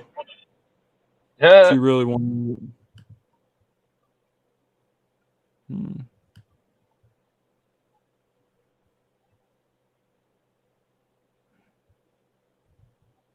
Damn.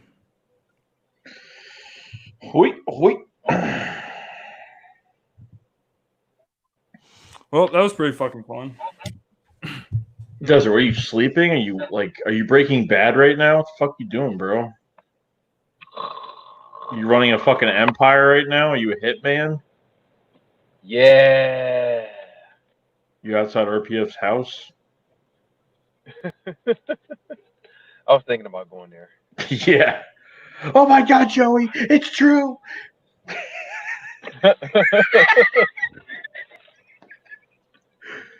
I may need to borrow that whole map that was in that kid's room.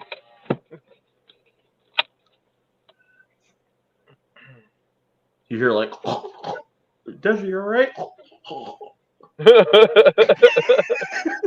Oh shit.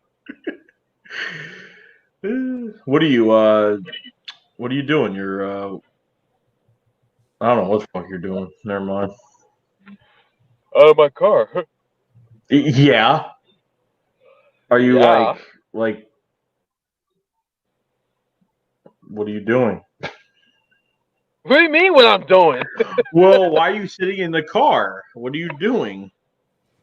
Well, I'm sitting in the car talking to y'all because I ain't want to be too loud in the house. Oh.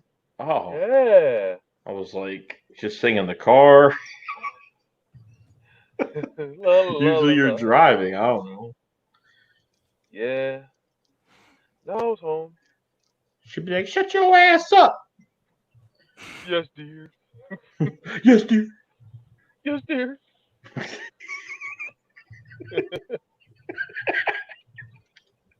Ball and chain. She can do shit. Yes, I will. You want breakfast? Pancakes? Toast? Okay. Someone said breaking news: EDP is no longer a virgin. Oh yeah, it was. He did make that video. Yeah. He did make that video. That was funny.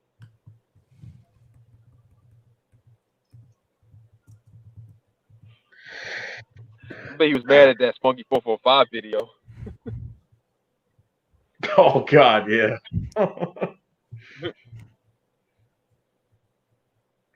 What's my highest hero rank? You talking about Star Wars? I don't even know. I can't remember when's the last time I played that.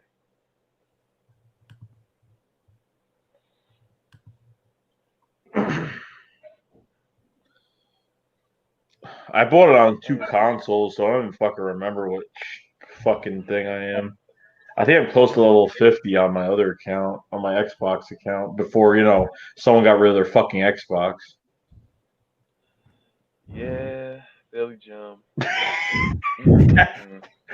the, yeah. Oh, not again. Are you all right? I suppose we better put them back together. Everything hurts. I'm getting most of you. What the hell? What happened here? He fell off the wall. He was doing his taxes. Oh shit. Is this the fool that was Oh my God, he's got a yolk coming out of his mouth. doing his taxes? On a wall? It all seems very peculiar. Same question being asked, why was he doing his taxes on a wall? Why? Because you can.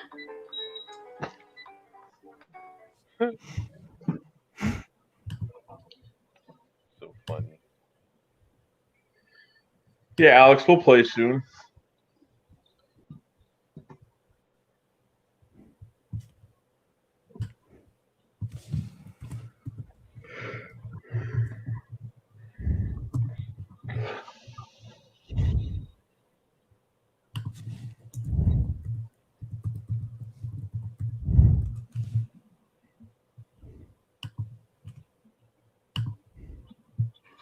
Huge. That's huge. Huge for me.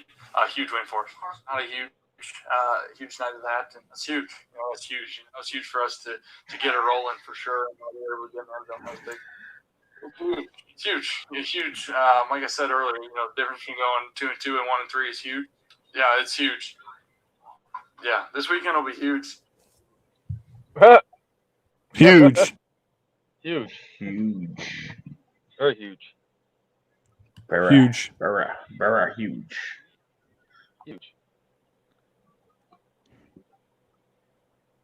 2.5 hours, no RPF. No, he's got bedtime.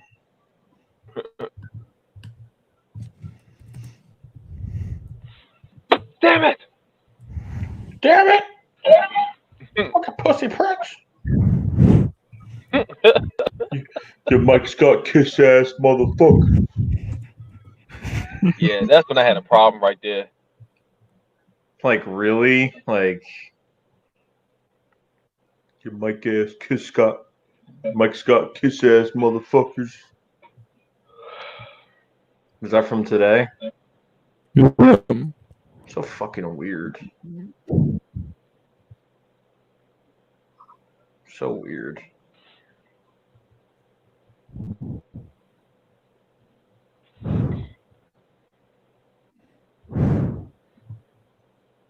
He's like, I'm not mad. He's saying he wasn't getting mad, but as soon as he saw like a comment he didn't like, he like got so mad he like fucking blocked it like so fast. So funny if Dallas lost to the Jets somehow. I'm not expecting that to happen, but because Dallas usually beats bad teams, but it would be great if it did. I'll be laughing my ass off if the Jets beat them.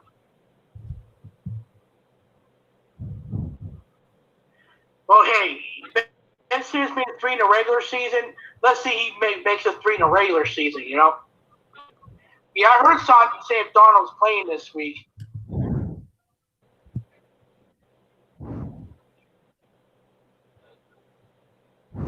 Well, Boston takes the cake, that's for sure.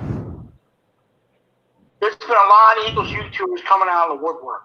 Philly Jim is one of those people. Oh, he didn't shit. do videos until after they won the Super Bowl. Oh, I didn't hear that one. Shots fired. Bang, bang. But here's the thing. I don't look to Spunky. I do not look or try to find negativity or try to find peace with people. The thing is, smoke weed every day. somebody's going to criticize me or somebody's going to do it not in a nice way. I'm going to respond to it, as a man. And yeah, it'd be great if Eagle fans got along. It's sexual, baby. Got along. It'd be great if every Eagles YouTuber got along. But I think there's an underlying competition between some Eagle YouTubers. And because of that, competition, there's built-in rivalries, which is unfortunate, but unfortunately that's how things have played out. But, in this particular case, with Jimmy and Joey, they were bashing Eagle fans a lot because of my Scott thing. And, if you're an Eagle fan, I just don't understand why you would bash your own peers. That's the thing that really, bothers me and pisses me off. And that's what they were doing. Because they were saying that, they were happy those fans got knocked out by Mike Scott. Well, I wasn't happy, and I just don't understand.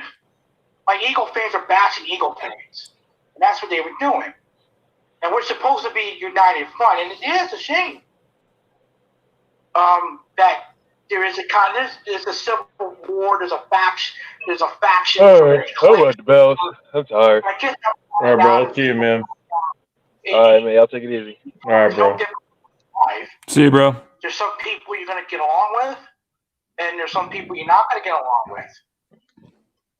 In this case, there's some people that are going to like my YouTube channel, and there's some people that are going to dislike my channel because of my content and the way I act, because I am crazy. Some people don't like that. Some people do like that. And is no different from real life in that regard. There's a lot of Eagles fans on Twitter I don't like because they're overly positive, like Brookie425 from Twitter and other people. I don't like Eagles fans who are overly positive, just like I don't like Eagle fans who are overly negative. But there's a lot of real Eagles fans that are in the middle that get happy when Eagles win and get mad when they lose. And it should not be an extreme from one side to another. And, there is a kind of a rivalry with some Eagles YouTubers. And there is competition, whether anybody will want to admit that on camera or not. I think there is competition. I think, not for me.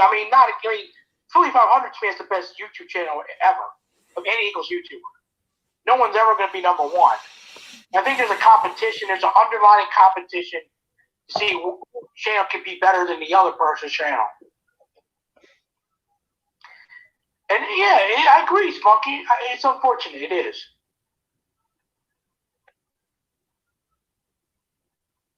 It is. But I know, speaking for myself, I'm an older guy.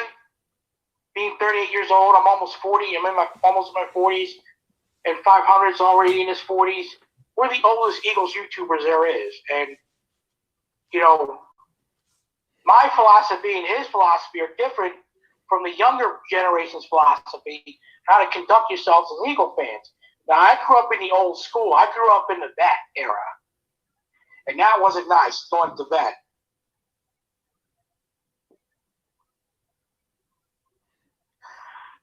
But here's the thing, Spunky.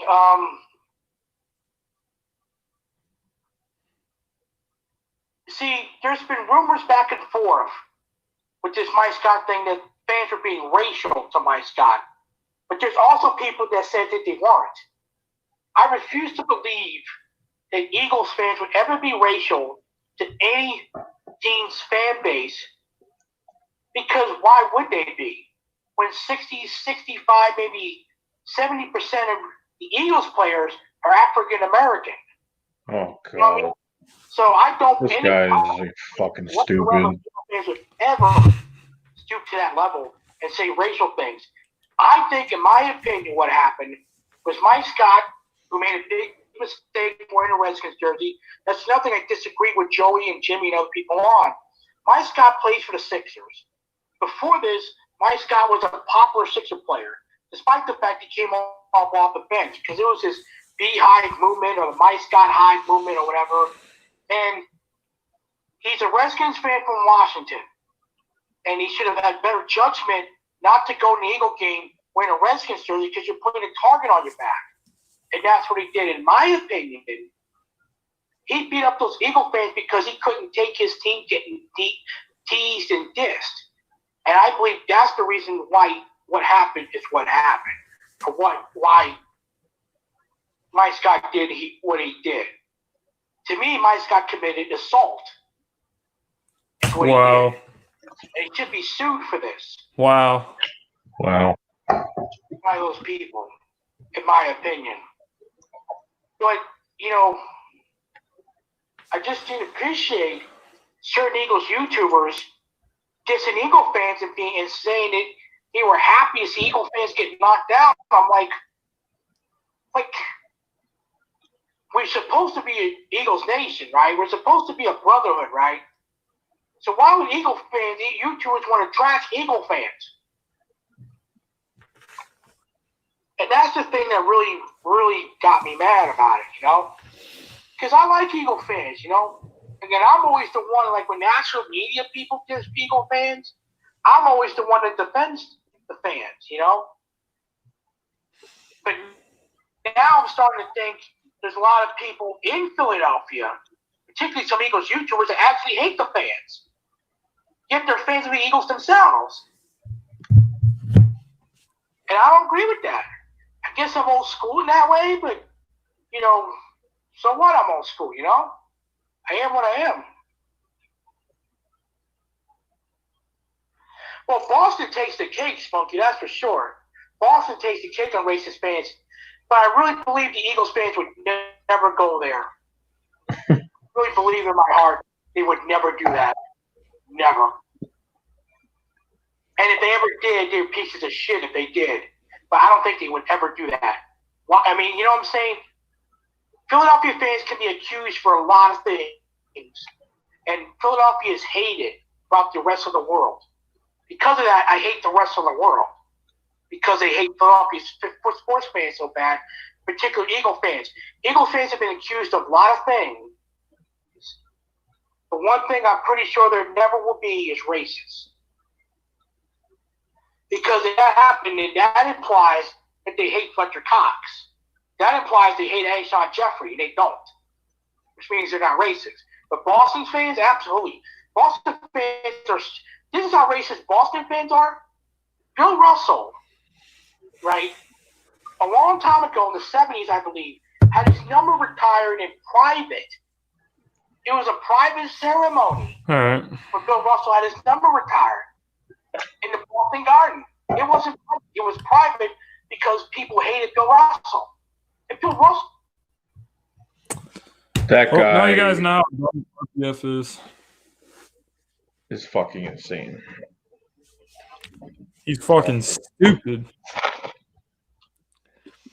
He's also a fat little bitch who didn't join the live stream tonight. But anyway, guys, we're gonna wrap this shit up.